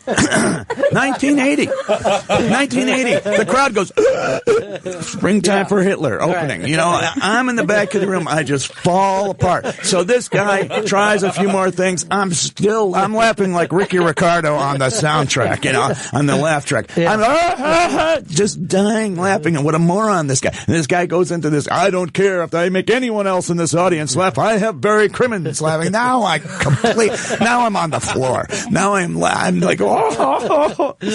And then I got up and said, you know, thanks. That was your farewell performance. Yeah. And that gentleman turned out to be Seth Meyers. So, congratulations, Seth. Barry Crimmins is in studio with us. You can see Barry perform tonight at 8 p.m. at the Stress Factory in New Brunswick, New Jersey. Go to stressfactory.com for tickets and information. And you can also see Barry perform tomorrow, March 2nd at Levity Live in West Nyack, New York. Go to levitylive.com for more information. And later this fall, I'll be at a Roundup camp, a Trump Roundup camp, somewhere in Missouri. Well, if you eat some of that. Hey, Bear. Yeah. As I think I said, I can't remember what I said. If he builds that wall, bet everything you have on the Mexican pole vaulting team.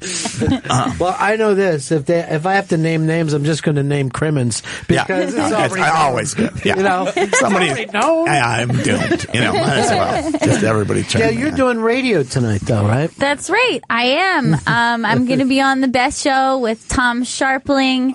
I think that you can check it out on the website, which is just thebestshow.com, right? .net. .net. Thebestshow.net, 9 p.m. tonight. I think Barry and Sharpling would get along well. I think so, too. But I like to put people together like that. You do. You know, like Love American style. Yeah, you're like a friend matchmaker. I didn't even know that. Is that the way I'm considered by people? Yeah. Good. Yep. Good. They're actually writing a musical. That'll be nice. Finally. Hello, Benny. Yeah. And then I'll just be yelling out, nothing like this ever happened. I always like those people who Find show me a up. friend. Sam Shepard was telling this story about his dad showing up at one of his plays and heckling, just yelling my stuff God. out. Oh, man. And like, we don't know what to do. We'd like to throw him out, but it's Shepard's father. Oh, my God. Yeah. He's just like, I never said that. Yeah. That's his opinion. Because really, isn't like every Shepard play about how fucked up his dad is? Yeah, it's like fucked up relationships with your father and fucked up relationships with your brothers is pretty much what he does best. So we all know the Pia Zadora London story. Well, no, I want to hear it. Well, she was in the Diary of Anne Frank, her rich husband or boyfriend or whatever, put her in it, and it was so bad that by the end of the show, someone yells, when the Nazis shoved her in the attic. And the crowd bursts into applause. That's the story. I don't know. But that's the story. Thank God. God, what I mean, I first heard it, no. And they, no, the crowd, you know. It was such an insult. It's seriously the best tackle of all time. Not that it takes a lot to beat the best tackle of all time, but that is hysterical. They're in the attic. Yeah. Let's wrap this shit up. Let's go. Just awful. Well, that's kind of God's job, too, I think, you know, just to yell out where the victims are. Sure. Yeah.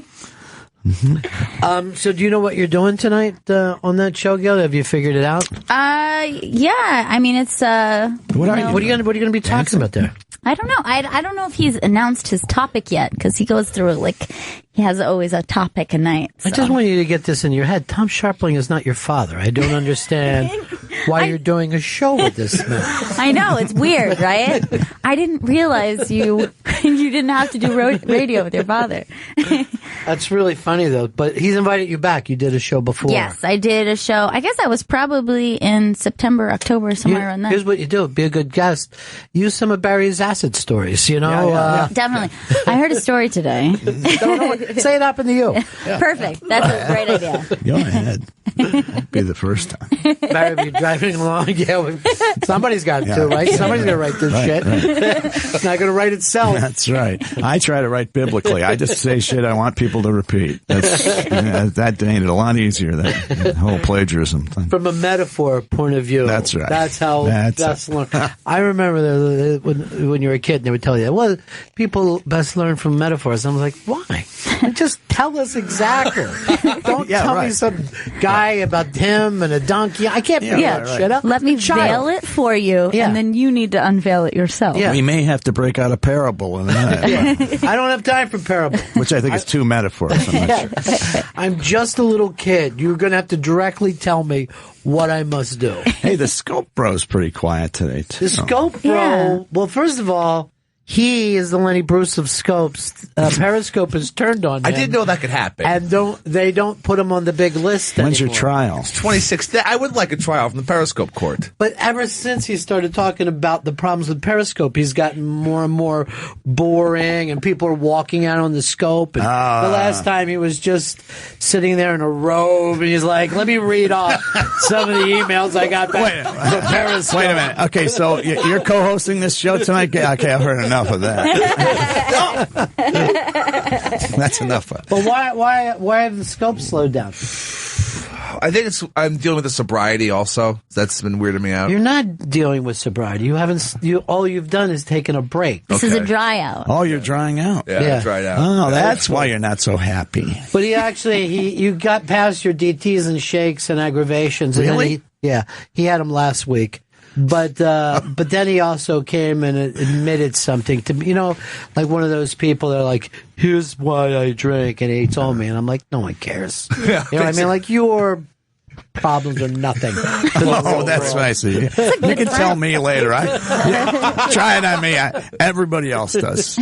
I open my email with a helmet on in the morning. Well, that's the thing about you for being an atheist. You're also a father confessor. Well, no, I didn't. I'm not an atheist. I'm not an atheist. Yeah, I'm a lapsed agnostic. Okay. But I don't like atheists because I don't like evangelicals. And they're so evangelical. You must not believe without a click. I just don't want to talk about this shit at all. Go away. Beat it. Screw. Gail, what's the show you're doing, though? It's The Best Show, which is with Tom Sharpling. It's thebestshow.net. It's now, how did they determine it was the best show? Well, I think through a vote. I think there was a vote. Well, this is how good it is.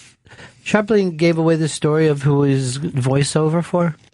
He did. He said it on his show that Tom Sharpling and John Worcester are going to get to do Simpson characters. Like, they're going to be on the next Simpsons episode, which I think is a crazy honor. That would be very exciting. Great. Why aren't they bringing you? You're the co-host. You're co-hosting now? I guess I've been promoted to co-host. That's very hurtful. But that's pretty cool. They get to do a Simpsons voice. I know that's a very it's a very cool honor. But he hasn't given much information about it. He's just announced it. And week. Sharpling was the first to say that the Scope Bro was very bad cinematography. Yes. And also bad directing. Yeah, he offered to come in and direct one for you. He did. I would love for that to happen. Well, he bought a Scope Bro t-shirt, so that was the olive branch. You could do it if you'd like, if you want to direct me. I would love to see your audience. No, I heard they were limiting who could see your scopes. Yeah, your audience has dried up. Basically, ex-cons show up there and people on methadone. And I don't want to see you on that Bennington show. Really, I could use some methadone. Is that C word? You know what? Seriously, once you get decent methadone, who cares about heroin? Yeah, my father knew that. Your dad was a methadone guy? Oh, yeah. He loved it. You would love it, too. You know why? Why's that? Your cigarette lasts a lot longer. Yeah, right. You can smoke for 40 hours. Yeah. Start doing meth. And it really tastes fantastic, too. I bet. Yeah. Did you call methadone meth? Because it's a different thing. It's a different drug altogether. Speedier. No, what do you mean speedier? Meth is speedier than methadone. Yeah, of course it is. One is meth is speedier than methadone. Thanks for the insight. I think there might be a few other things that set them aside. One's a heroin replacement. The other one's speed. Jeez. This is why he doesn't scope much. No. The Q&A gets odd. Well, it sounds like the Muse cabinet has been locked up. That is what's happened for him. Alcohol was his muse. It was. And then I still don't understand how people get mad at curse words in 2016. Because of the way you were aiming them at certain people. Oh, no. Now the muse is gone. One of the things was special needs. Oh. If I have to read them off for you. Oh, boy. But I don't remember that. You've destroyed it for everyone. Joe can't do any of his bed. And he's been crying all week about it. Well, he hasn't. You haven't even attempted a scope in, 7 weeks? And then Vito was useless with it, too. Yeah, but I've been, since Chris left, I've been worried to do it because of him. I've been worried to do it, he says. By the way, how easy is it to tell the Joey's from Minnesota? Yeah, I know. He's translucent. He really is. And that's him after being in a tanning bed. Yeah, I was there all morning. Yep. Slept in one. Why? You know, the thing, I would think if I was going to leave Minnesota, I'd go south. Yeah, well, I still like the cold. Like, I like the winter. That's my favorite season of all the seasons. But after you left Minnesota, don't you miss the bad food? I miss the lutefisk. Don't you miss having a fish in a jar? I do. Oh, this has been here a couple months. Leave it there a while longer, it becomes alcohol. Fish booze? Yeah. They do that with herring. It's fish herring. And it's just like vodka herring. It's like, tasty. Yeah, absolute herring. Barry Crimmins is in studio with us. You can see Barry perform tonight at 8 p.m. at the Stress Factory in New Brunswick, New Jersey. Go to thestressfactory.com for tickets and more information. And you can see Barry perform tomorrow, March 2nd at Levity Live in West Nyack, New York. LevityLive.com for more info. Yeah, April 7th, I'm at Helium in Portland, Oregon. Sweet. That'll be a cool gig for you. Yeah. Out there. Yeah, those are my people. I think Thursday night is the new Portlandia, and Louis C.K. Oh, he's in there? Is going to be on it, yeah. No. He's very funny. He's good. Have you watched his new web series? Yeah. It's fucking phenomenal. I know. Everybody should listen to that. Well, this is the thing, is I was just about ready to say, okay, he's done enough. Horace and Pete. And then this thing comes on, and I'm like, I can't believe how good it is. Yeah. I was bummed. Literally, I was bummed watching it, going, I must be the laziest, most untalented man in the world. You ever see, Louis does. Louis just puts everybody to shame. Right. It is ridiculous. And then, I've done some of these. Puritans feel like they suck around Louis. But some of the people are like, I'd like to get a Louis thing going. I go, would you? Is that what you like to do? You like to write, direct, star, and then fund. Yeah, fund, and then promote and put out your own product. Yeah. If only I had the time, then I could definitely do it. But in the meantime, I smoke pot and watch cartoons for 8 hours before my set. Right. I had a professor who was a writer, and she said how often Wait, people did you say she? Yes. I thought it was a professor. I'm very pretty confused. Weird, right? But she's a writer, and people used to come up to her all the time. She would say at parties, she would meet people, and they'd be like, I really admire what you do. I just wish I had the time to write. And she was like, that's all that stands in between you and I, is I have so much free time. Okay. Yeah, I'd really like to host a radio show like this. Well, first of all, nothing could be easier. I mean, if you can go out to lunch with someone, you could host a show. But I'm a guy, I've always loved to read books. And if I try to write something, I'll look at the next day and go, did the dog take a pen and start jotting thoughts? It just looks like the dumbest thing. I have the world's only visible disappearing ink. I can read it for 2 days. After that, even I can't. I've got long tons of notebooks, and people just look at them, and it's just like cuneiform, Uniform code of conduct. It's a tough. Hey, we've got a couple guys from Cleveland stopping in, right? Yeah, Ramon Rivas and Jim Twos. Now, these guys have been running the Cleveland scene. If you want to hang out with them, you want to hang around for a while. Sure. Because I used to live in Cleveland. This would be a perfect setup, too, of how to get a scene started and keep a scene going. Yeah. All right, so who's coming in, Chris? Ramon Rivas and Jim Twos. And also Barry Crimmins is going to hang out with us. We'll take a break here and be right back. This is Bennington. Welcome back to Bennington. Good to be back. Chris, thank you. Thank you. Ramon Rivas and Jim Tooze are in studio. You can see Jim and Ramon perform for Cleveland Against the World on Friday, March 4th at Union Hall in Brooklyn. Go to unionhallnewyorkny.com for tickets. And be sure to check out the 5th annual Accidental Comedy Fest in Cleveland, Ohio from August 26th through the 28th. Go to accidentalcomedy.com. Fez, call me later. I'll tell you what he said. Yeah. I don't know what it was. I need to get a picture of the plug sheet, too, because you guys... the piece on Cleveland comedy went up on the Interbank today, Yeah, I right? saw that this morning, which was pretty cool. It was really long. I didn't realize it was going to be. Oh, yeah, it's massively long. But, Barry Crimmins is here, and Barry is like the first comedian who ever put together his own scene. Some club owners have done it in other cities. But what you guys did in Cleveland, Barry did in Boston. Oh, that's awesome. Oh, yeah. Back about the time of Christ. Yeah. 8979. Yeah. But you think that's probably the best way for a scene to grow, too, right? With comedians supporting comedians. I mean, you guys you get along with Nick out there and stuff. Yeah, Nick's great. And Nick's the greatest. It's hard not to get along with Nick. Yeah, he's one of the sweetest people ever. Nick Costas, who owns Hilarious. Mm-hmm.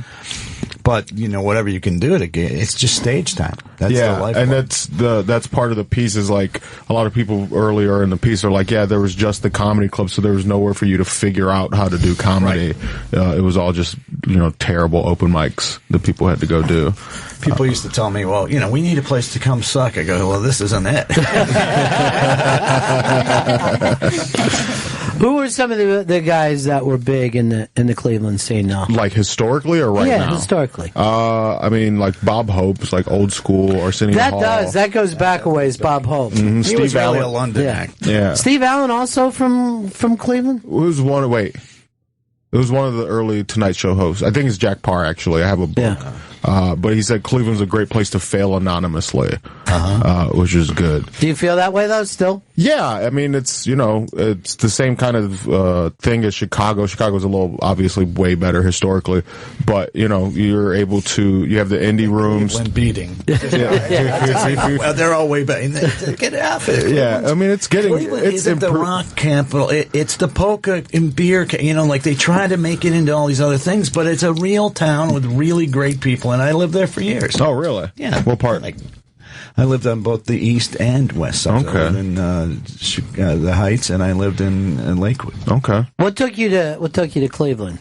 Because that's the weird part of the documentary where... what's he doing in Cleveland? Yeah, what's he doing in Cleveland attacking AOL? It was a performance art piece I didn't even get. I still haven't figured it out. It was a long con. It had something to do with a woman who was an attorney who had a case that was supposed to end in a year, and it took 9 years. Wow. So was it into how savagely criminal most of the city of Cleveland is with like the politicians? Well, it had something to it had something to do with a corrupt public institution where some nurses were really being mistreated. I don't think we're allowed to talk about it. Still, we have to keep it quiet? Well, I think that, I think some people did pretty well, and that was part of it. I don't know. But it wasn't any of my stuff. It was somebody else. Well, wasn't even the movie The Room based on Cleveland? Weren't you guys in Cleveland like, yes, this is a win for all of us? Whenever Cleveland pops up in a movie, everyone freaks out, like all the Avengers movies and Captain America. Everyone's like, they closed that street. They filmed them there because it was an easy place to find an empty street. That's the problem. They're like, we need a place that looks like a city from here down. There's a lot of that in this country, though. Detroit, there were a bunch of movies there. I mean, they shut down a whole. Would be okay. Yeah.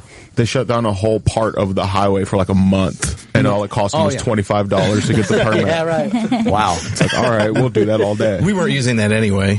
I was in Akron once, and I couldn't figure out when anyone would live there, so I took a poll. 50% of the people couldn't sell their homes. The other 50% were in the Federal Witness Protection Program. And that was the first Federal Witness Protection Program joke anyone ever did, and now it's become the syrup for movies, ads, whatever. But I'm telling you, you find it. I did that in the HBO Young Comedian special, my final year of eligibility. 1986. We've got Barry Crimmins in studio with us.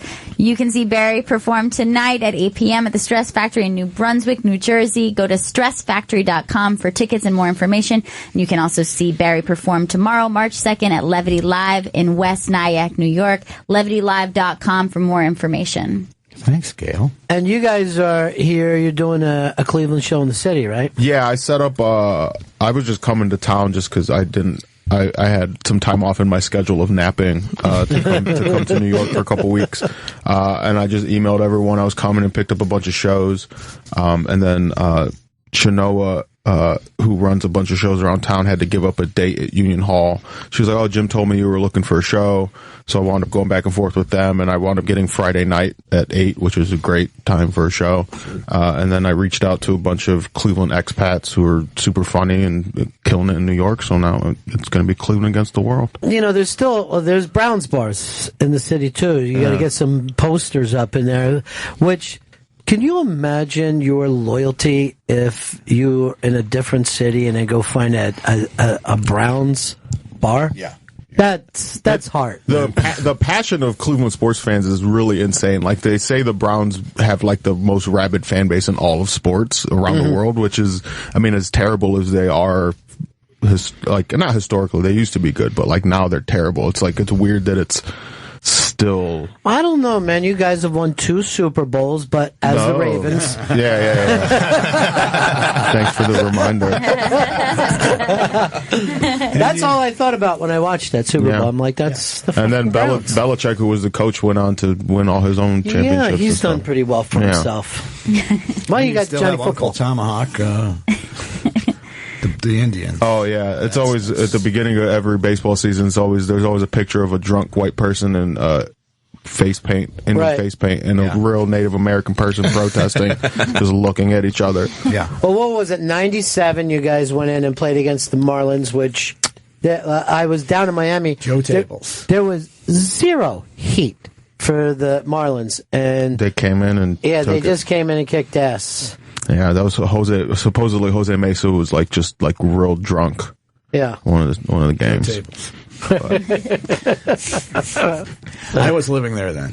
Is that right? I was living there in '94 when they invented baseball. Yeah, that was like an electric time, and I mean, they were nasty every year. Yeah. It was great. I used to go to the old park. Municipal? Well, yeah, which looked like a meeting of the ushers. Yeah, you had to pee in a trough. Like, no barriers between anybody. Those are the days. Oh, yeah, that's when men were men. Yeah. We didn't need any. Now I'm like, if there's not a partition, I'm like, I guess I could just go pee in the stall. You know?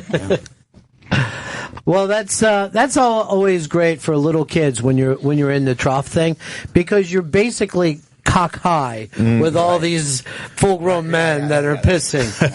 They're all at eye level. Yeah. That really makes me. Oh, yeah. Look into that. I always forget. Trigger warning. Yeah.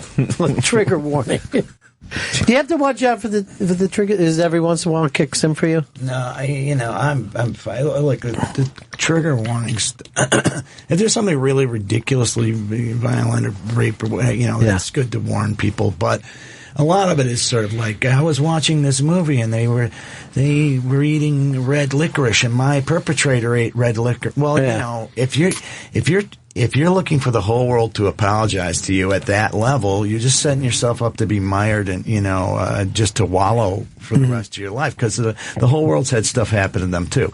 But that said, rape isn't a hilarious joke to me. Yeah, it's not. That's when you're like, hey, that's not so funny. But it's weird how many comics try to use that right away. Like, I feel like that. I was compared to The Professional when he's showing Natalie Portman how to kill people, and you start with a gun because you're far away and you're not good enough to get up close with the knife. I feel like those touchy subjects are the knife work, and so many comics just try to do that right away without building up to know how to use that type of material, because it is very uncomfortable and it is, you're not talking about it from a place of like experience or anything. You're just kind of talking about it. The cutting edge being so, people act like they're using a scalpel and they're hitting you in the head with a shovel. Okay? The cutting edge is something that takes on something that takes some guts and you go after it and whatever. But I never was a guy who went on stage and did cancer jokes or something and thought I was some cutting edge. Because I figure if you got a decent sized crowd there, somebody just lost somebody to cancer, somebody has cancer, whatever it is. Or use the word retard all the time. Like someone in the crowd, has a child with difficulty, whatever the situation is. I just try not to, I guess I try to avoid, and I hate this term, collateral damage. I mean, just think about who you're officially running over, but, think about who you want to run over and kick the fuck out of them. The kind of stuff that you guys did in Cleveland early on, tough places, or would you guys set up anywhere in the city, or? I just, after a trip to Chicago, I saw in Chicago they were doing comedy in like coffee shops and the back rooms of bars and like rock venues. So I was like, oh, all right, well, Cleveland has lots of those type of places. Right. And Jim had already been running a show at like a little coffee shop open mic. Yeah, it was a real tough coffee shop though. I used to do a show at the Red Star Cafe, on the west side of Cleveland. Okay, yeah. Jim used to have a little coffee shop called Bella Dubby, and then like the community like kind of started forming at that show, and then it's kind of flowed over and over. I found a couple different venues that had like good metrics, like good space wise for shows, and like in 2011 I brought like Hannibal Buress, Nikki Glaser, Amy Schumer, and Trevor Noah through, and they were crushing it already and doing well, but for whatever reason the clubs weren't booking them, and I was just a comedy fan, so I was like, would you come to Cleveland? And they were, and I moved that open mic after Jim moved to New York. I moved that open mic to that venue, and oftentimes the open mic, completely amateur comedy, was outdrawing the shows with like the bigger acts on the weekend. So it was just a really weird thing because in other cities no one goes to an amateur open mic. Like it's not something you go watch for fun. Like you go to an actual show or showcase or something that like a Night Train. I did Night Train last night, or Jim runs a show at UCB called Fresh Out on Thursdays.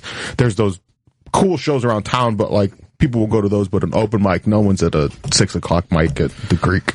There's definitely like in Cleveland a demand for comedy outside what the clubs were offering. And I think that's what we started to see after a while, and then it only became more and more apparent with everybody showing up to the shows that Ramon was started to put on. Well, what's the name of the doc for people that... it's called Make Fun. And they can go to makefunmovie.com. Yeah, if you want to buy a copy. It's also on YouTube. The whole idea of just the way a comedy club is supposed to run, that went on for what, 25, 30 years before anyone even tried to fool with it a little bit? And we did it differently as a thing. And to me, I mean, first off, that host, that basic, predictable thing, first off, let's put the least qualified person out there to set the tone for the evening. Exactly. The guy with the least experience. Let them meander out there. Then put the guy who's sort of desperate and trying to move up, and let them pander. Then we'll put a smart act on afterwards and go, oh, the pandering guy blew the smart. It's like, yeah, right. Yeah. It's funny how Charlie Parker can't follow Metallica. Did you guys play the Beachland? My friend Cindy Barber's gym? Yeah, I've done show. Like most venues will try comedy at some point in time. Oh, it's awesome. There's so many cool, like I've developed a good relationship with the Grog Shop, which is a great venue in Cleveland, and the place called May Halls, which is where the comedy festival is. It's like used to be a bowling alley, and now it has like a concert venue in it and the bowling lanes. It's just like a cool type of space. Well, Cleveland was always a great rock town, and in radio, if somebody had to break, if they had to break, they had to go into Cleveland first. So you would be able to say, look, we got a following in Cleveland. Because if you didn't, you know what I mean? Like, you really suck. MMS. MMS was great. So that would be a town that whether it was Cheap Trick or even metal bands, it didn't matter who it was.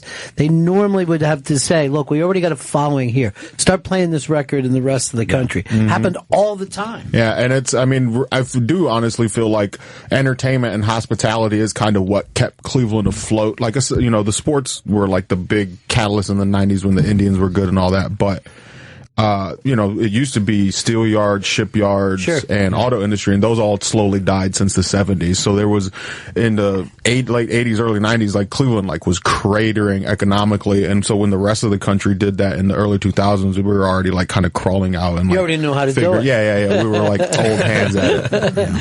Oh, the Reagan years. The Reagan years. Therefore, I must continue to lie about this sensitive matter. Ramon Rivas and Jim Toozer in studio. You can see Jim and Ramon perform for Cleveland Against the World on Friday, March 4th at Union Hall in Brooklyn. Go to unionhallny.com for tickets and more information. And you can purchase Jim's documentary, Make Fun, by going to makefunmovie.com, and his book, Felines of New York, wherever books are sold. It should also be just call it Cleveland against the AFC North. Let's start there. Let's start in the AFC North. Slowly branch out. Yeah, but it's definitely cool because the other aspect of running these shows is, I don't have a day job. So if I work with a comic at one of the clubs, I'm always like, hey, do you want to go do anything? I'll drive if you want to go to an art museum, if you want to go shopping, whatever. And not all of them take it up, but some of them do, and they wind up enjoying Cleveland and seeing that it's kind of a cool city. There's good restaurants, there's good things to do. But if you just stay in your hotel room, it's going to suck. It's going to be. We had a great time at the film festival there. But I got a million friends there. Is Michael Heaton helping you guys at the? He's covered me a couple times. I think I did. No, Mike McIntyre does a little he's more. He's a good friend of mine. Tell him I said you should cover you. All right, I'll let him know. I'll strong arm him. It's a plain deal. His sister's Patricia Heaton. Oh, is that right? And their father, Chick Heaton, who wrote the Browns, stuff forever. And Chick and I, he's passed away now, but later in life, I got to know him when I was hanging out with Michael. And he knew all about Ernie Davis, and I'm a Syracuse guy, so there was a real link there. Because Ernie was supposed to play for the Browns, but died of leukemia. Just to lighten things. Yeah, he was going to out Jim Brown, right?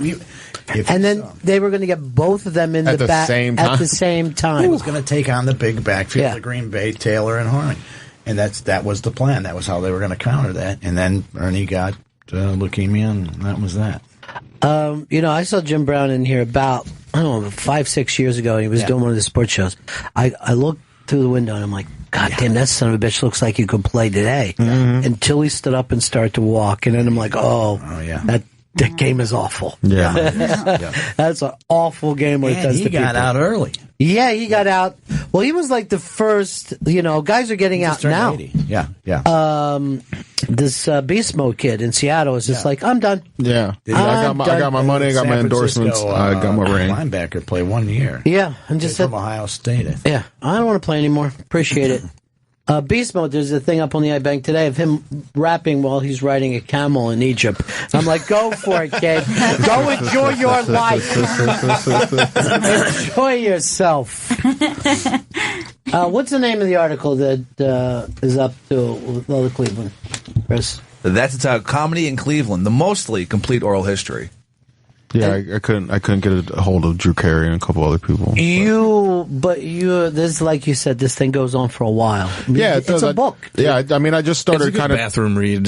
Yeah, I started just talking to people, kind of like just what were things like when you started, and they would kind of inform the questions I would ask the next person, and I kind of started to randomly see these connections between all their conversations. There was a common thread that kind of, across all the generations. Because it's weird, because Nick, the owner at Hilarities, they opened the spot in the 80s, and then in the mid-90s, they got kicked out of the space they built downtown, which, when they moved in, there was nothing around it, and by the time they got kicked out, it was a vibrant entertainment district. Right. And then he opened his new spot on 4th Street in 2002, but there was 8 years where it was just completely dark, and they were doing shows around town at a pop-up at the Hannah Theater and Playhouse Square and all this other stuff.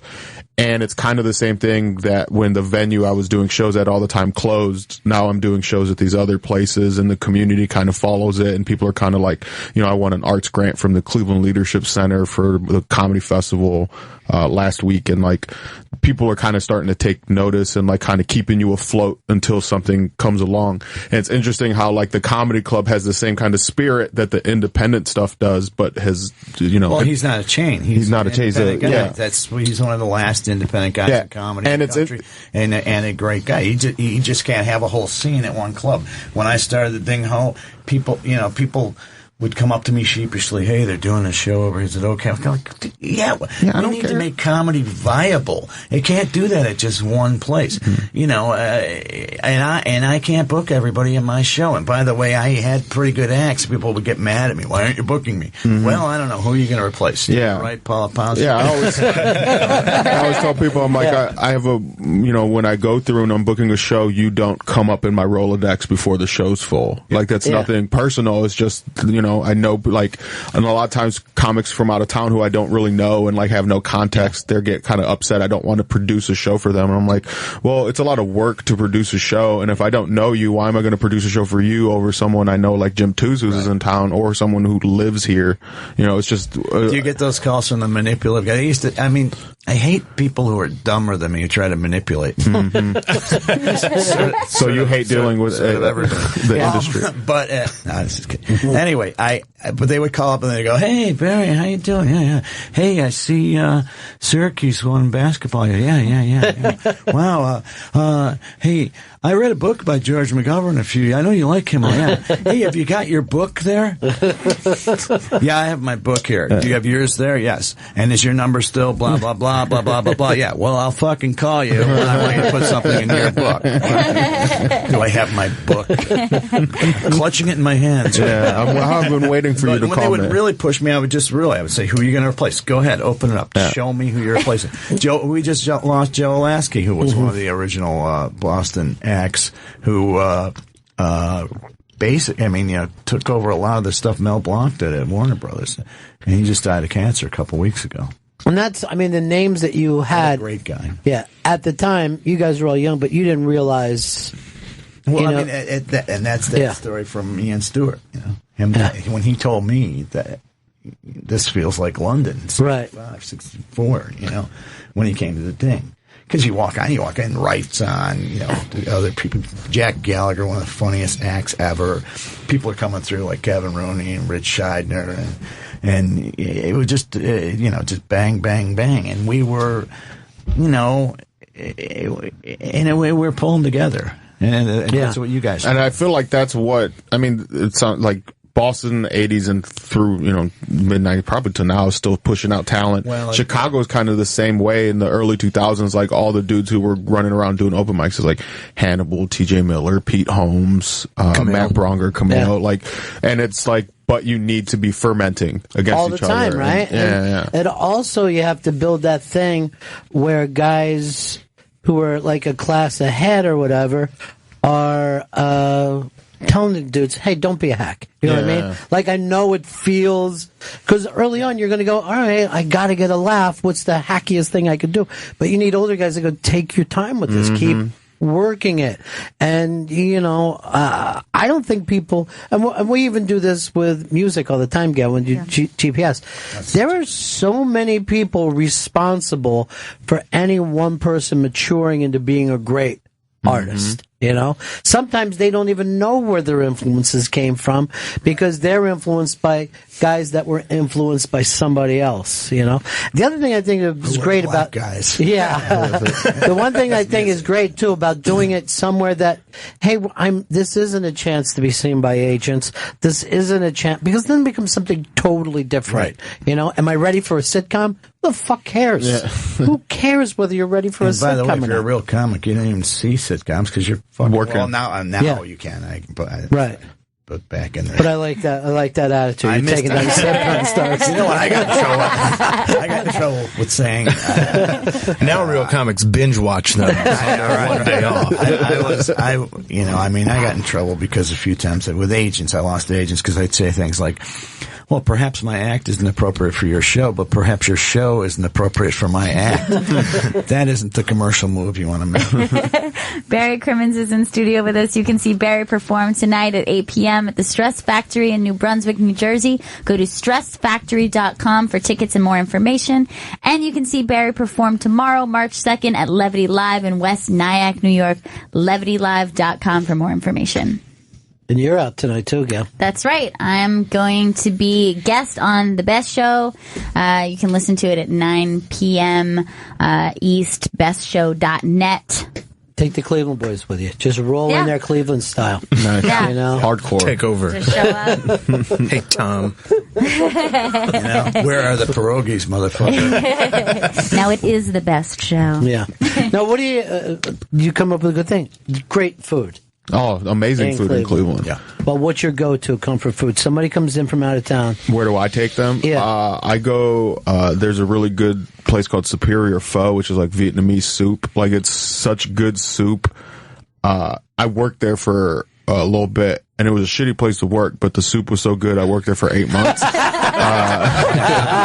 I still go in all the time, too, and it's just really good. And then I like to go to, there's a hood barbecue spot called Open Pit that not a lot of people know about. That's really good. And then I like to go to like Hot Sauce Williams. I like to take people to the West Side Market. They have like different food stands and yeah. They're different sandwich shops. I just usually kind of ask them what they like because there's something. Cleveland has something exceptional, whatever kind of food you like. Pierogies, you're a pierogi guy. Yeah, that's number one for you. Well, I mean, Sokolowski's. Yeah, I'm a vegetarian, so. You care about animals. Yeah, I do. But I eat eggs because I'm pro-choice. So. Well, that's nice. You know, a lot of those animals. Hey, you know, remember that when your cousin came up here years ago and bought that bird in Queens? Yeah. 15 years ago? Yeah. It just laid 2 eggs the other day. They didn't even know it was a girl. After 15 years, yeah. Just dropped 2 eggs in the cage. Are you kidding me? Yeah, I got the call this morning. They were all screaming. They're freaked out. That is so bizarre. I know. I kind of have a feeling that it changed sexes over the years. Whoa. That's really strange. It's what kind of bird was it? A giant parrot. I don't know what the type. It is a green one, so I don't know. It's one of those parrots that its face is so big that it feels like a little scary, like it's an alien, like it's just going to say something to you. Like it's the most like a dinosaur. Yeah, Yeah. like It's it's going to closer surprise to you by laying an egg. I mean, it's pretty. It was weird when she came to pick it up because obviously, like they stayed here. And, Yeah, it's a weird thing to buy a bird. I'll say that. but it had this really weird, fully formed personality. Right, already. like it would look at you like Yeah. like it wanted to explain something to you. I'm like, you got to get that thing out of here. Yeah, and I at first- feel like it's the Underground Railroad. I feel like I had a slave in my house. It doesn't belong in that cage.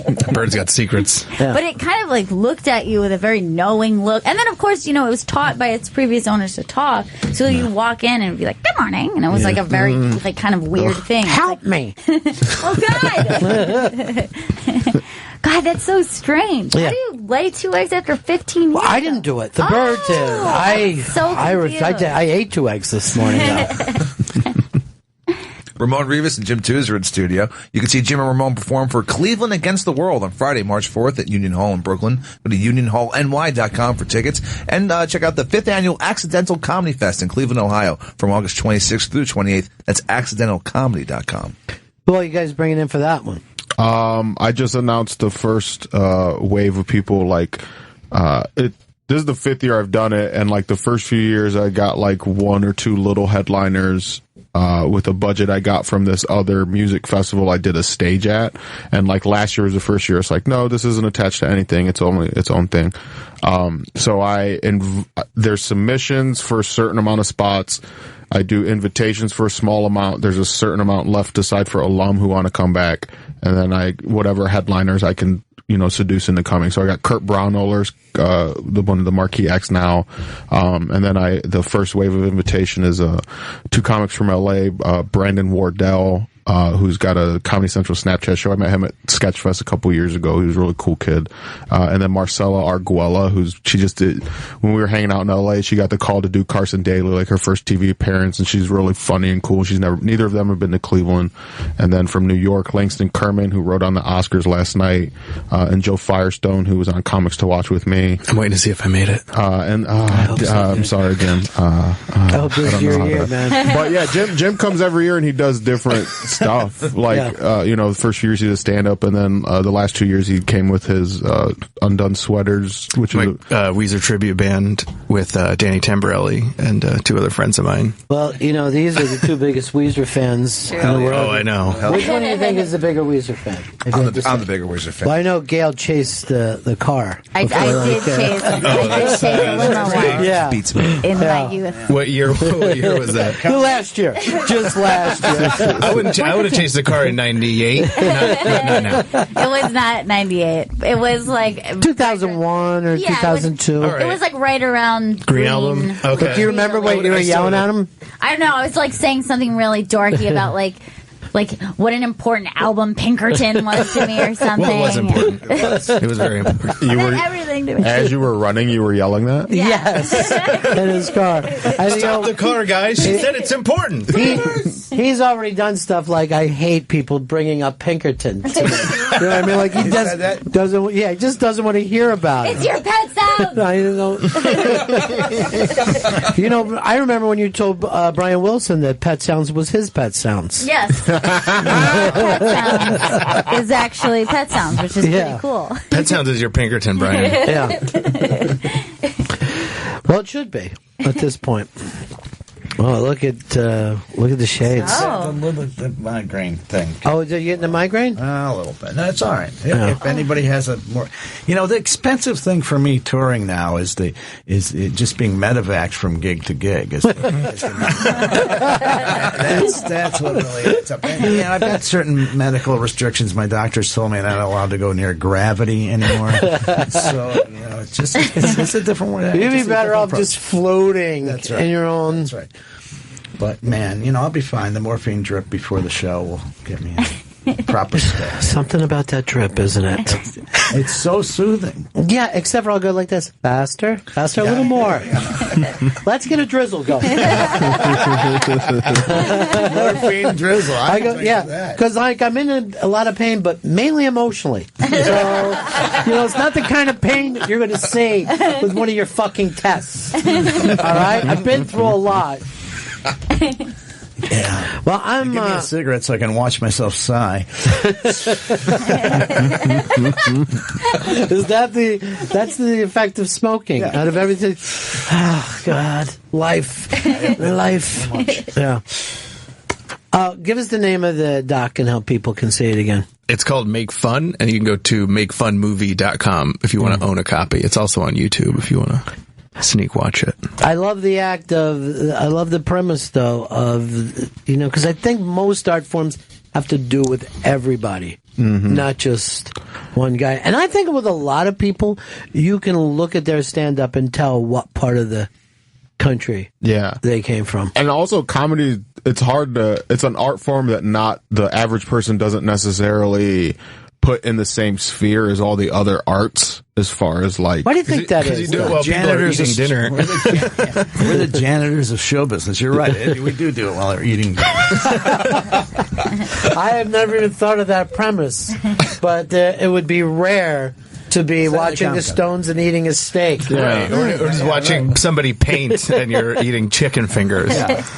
But it's that's all the stuff that I do in Cleveland. Like, hopefully, long term down the line, I'd love if accidental comedy became as ingrained with the Cleveland experience as Second City is in Chicago. And with the festival, I just try to make it as artist friendly as possible. So normally you have to pay to submit, then you get in or out, you don't get in, and if you get in, you have to fly yourself out there. You have to find somewhere to stay, and I rent the whole Cleveland hostel. Sounds great. Comics could, last year was amazing. Yeah, so it winds up feeling like a cool summer campy, and I get, I got a taco truck last year. They're back on board, so comics have food, and then we get booze, and you get to Cleveland. Hopefully this year I get enough money generated to like give everyone a stipend. So like, hey, hopefully you didn't lose any money when you came out here and you had fun. So you're saying you're treating people like human beings? Yes. Which is I'm trying to wrap my head around that. You're not going to last in this business. Yeah. No, it's amazing because like I had this lady send me this long email and she's telling me how big of a fan of mine she was, and she's seen me at the club a lot and she really likes me and she wanted to hire me to perform at her company's charity luncheon. She said there was no money, but she was working on getting me lunch. And I was like, hey, lunch? Yeah, I was like, thanks, but I'll just stay home and definitely eat lunch. For me meals, I just say, look, if I wanted a meal with my job, I would deliver couches for the fucking Salvation Army. All right, you know, I'm not. I mean, how hungry are you before a gig? It's like we're playing football, kickoffs in 15 minutes. Have some lasagna. You know, like I'm hungry. I gotta work. And hey, did you try the grease button? And it's always some basket of. But for whatever reason they think that's unacceptable. Like, well, why wouldn't you want to come do this for that? Like, I like when somebody says you can have anything from the left side of the menu. That's the funniest thing in the world. And then there was always we used to have open bar, but since Bobby Woods, you're going to get the one guy that ruined it. Yeah. He came in here and was like an animal. I just heard that 2 last drinks. week. Yeah. Well, no. You can have what you want, but we had to say it because this guy, he's drinking the top shelf stuff all weekend. Anything out of the rack. Yeah. I like when you can get pasta with chicken, but you can't get the shrimp. Like, I'll pay for the shrimp. Like, no, with chicken. I did You're a a gig chicken of act. Yeah. Right now, I'm a chicken act. When Bob Saget comes in, he gets shrimp. I did a gig at an Italian restaurant in a shopping center in like Elyria, Ohio. Like I was before I even knew you, and the payment was like a pasta dinner with sausage, and dinner was before the show, so I ate an entire plate of pasta with sausage and then had to go perform for 15 minutes. And I was just like, well, everybody in the room ate the same thing, so we were all so tired. It was one of the worst gigs I've had. Welcome to Logie's. Yeah. You're a comic that can work off a couch. Oh, God. Anyway. But, you know, I'll tell you, when you're comparing stand-up to other art forms, and I mentioned Saget because he was in here earlier, but he was just like, the thing that killed me about him, and he's been doing comedy for 30 plus years, he's like, I kind of feel like I almost got this thing, and I don't know if there's another art form where you just feel like you're a little far away from doing what you're trying to do. It's like LSD. I feel like it's constantly developing. Yeah. I mean, I feel like as far as like just with like painting and shit, like I don't feel like those dudes ever got what they were chasing after. I always go to our art museum in Cleveland and I'll look at shit and I'll be like, is this Picasso's like Tonight Show set or his like half hour?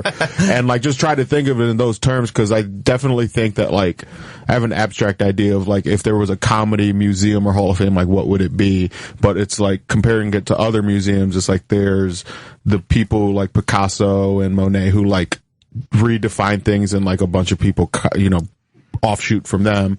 Who would those people be within comedy, and then how would you express that? All right, so who's the Picasso of comedy? That's the question. I mean, it depends. Like, it's man. I would say Jim Neighbors. Jim Neighbors, when he started to sing, my dad would always go like this, do you believe that's the same guy? And I go, yeah, because you say it every time to me, Bob. Every time.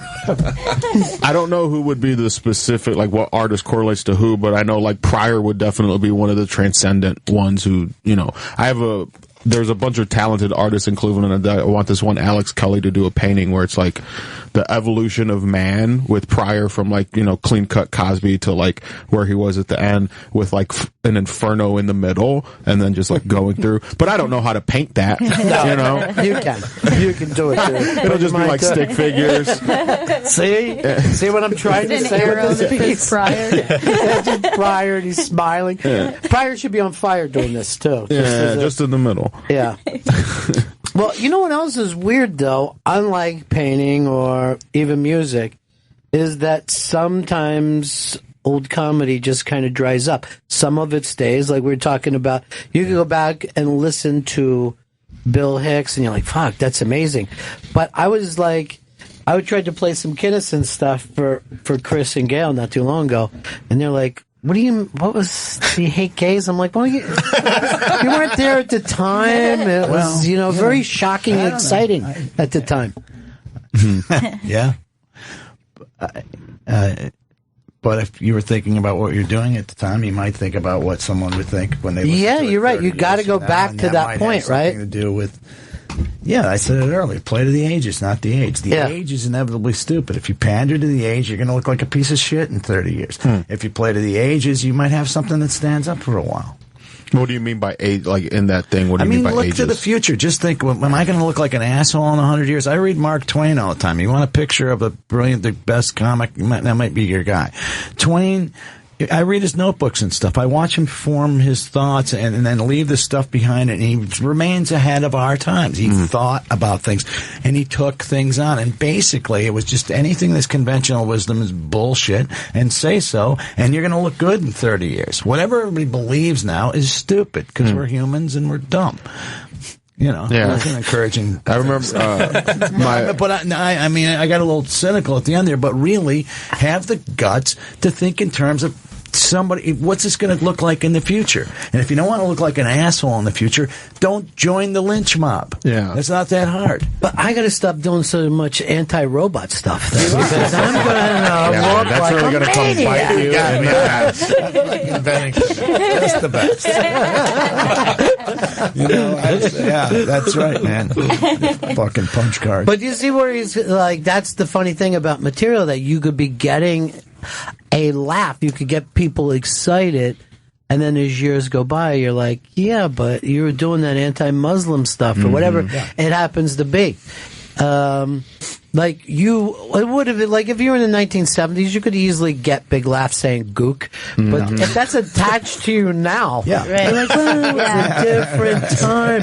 Like when a lot of people are doing either like anti-gay or anti-woman material, when even gays and women were in the room and they weren't overly offended by it.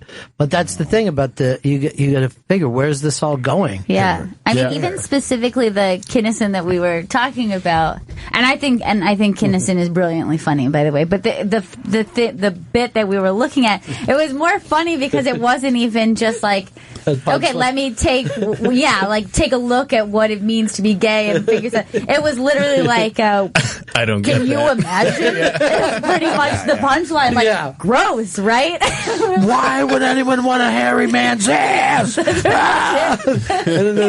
they're like looking at me, and I'm like, at the time. Like, that's kind of weird, isn't it? No comment. Did you know, Sam? Did you? Oh, yeah. Yeah. That's as far as you were thinking? I didn't do coke, and I always liked women and gays. What an anomaly! So that I was whatever. We did a couple of shows together, and that went well. Sometimes there's a little turfiness, and right. And, that's what speak well of the dead. Oh, absolutely. But that is also weird thing of, like you said, that turf thing, that stand-up is an art form where not everybody on the stage, on the show, always wants someone else to do well. But like when you talk to those UCB sketch guys, they're all like, the show is great. We help each other. Like before the show, sketch groups like pat each other on the back, like take luck, like all this weird like ritual stuff. And comedy's just like, all right, I'm going to be in my notebook. Yeah, I used to be in a sketch group called "If It's Not Funny, Yell." I need a professionally gynecologist. It's always that right away, gynecologist. Yeah. We had a new show showing up in just a couple of minutes on the air, right? That's The Check Spot, hosted by Emma Willman, coming up right after us. The Check Spot, which normally takes place 3 p.m. on the East. Yeah. I mean, it's tell people what the show's about instead of just saying it. Emma Willman's playing never before heard comedians, and having also some comedians on as well, and she's playing brand new material. You don't know, dude. You don't know what you're plugging. You had no idea. He's still kind of shaky. The Check Spot. She's playing never heard material, and also some comedians. Emma's very funny. And just coming up in just a couple of minutes, Barry Crimmins, thank you for stopping by here, my Thank you friend. for having me, Gail, Yeah. Chris, you guys. We're gonna play to the ages now too, Barry. We're just tired of fucking playing to today. We're playing to the ages. We want our humor. Stupid. It's Stupid Tuesday. It is. It's going to outlive us. You know. You can see Barry perform tonight at 8 p.m. at the Stress Factory in New Brunswick, New Jersey. Go to stressfactory.com for tickets and more information. And you can see Barry perform tomorrow, March 2nd at Levity Live in West Nyack, New York. Go to levitylive.com for more information. And then watch Call Me Lucky. It's on Netflix. Sometimes I just like to shut it off at the funny part and go, you know, I'm having so much fun. Oh, shit. And Ramon Rivas and Jim Tooze have been in the studio. You can see Jim and Ramon perform for Cleveland Against the World this Friday, March 4th at Union Hall in Brooklyn. Go to Union Hall NY for tickets. And the Accidental Comedy Fest is happening in Cleveland, Ohio from August 26th through the 28th. Go to accidentalcomedy.com for more information. And on Twitter, it's at Blazer Ramon and at Jim Tooze. And you can purchase Jim's documentary, Make Fun, by going to makefunmovie.com, and Jim's book, Felines of New York, wherever books are sold. That's a lot. Ramon's got everything up on the iBank today. You read about the history of the Cleveland scene, and all kidding aside, I honestly think this kind of history is important. I really do, man. Because it's all built one upon the other. Gail, you are out tonight. Yes, I'm going to do The Best Show with Tom Sharpling. You can check it out at 9 p.m. at thebestshow.net. And I'll be home watching TV and then asleep by 10:30. I'll be the only person sleeping tonight. That's it for us. Stay tuned next for Check Spot with our buddy Emma Woman, and we'll see you all again in 1974. Thanks for Ladies and gentlemen, the evening is over. We hope you all enjoyed yourselves, and we'll see you all again in 1974. Good evening!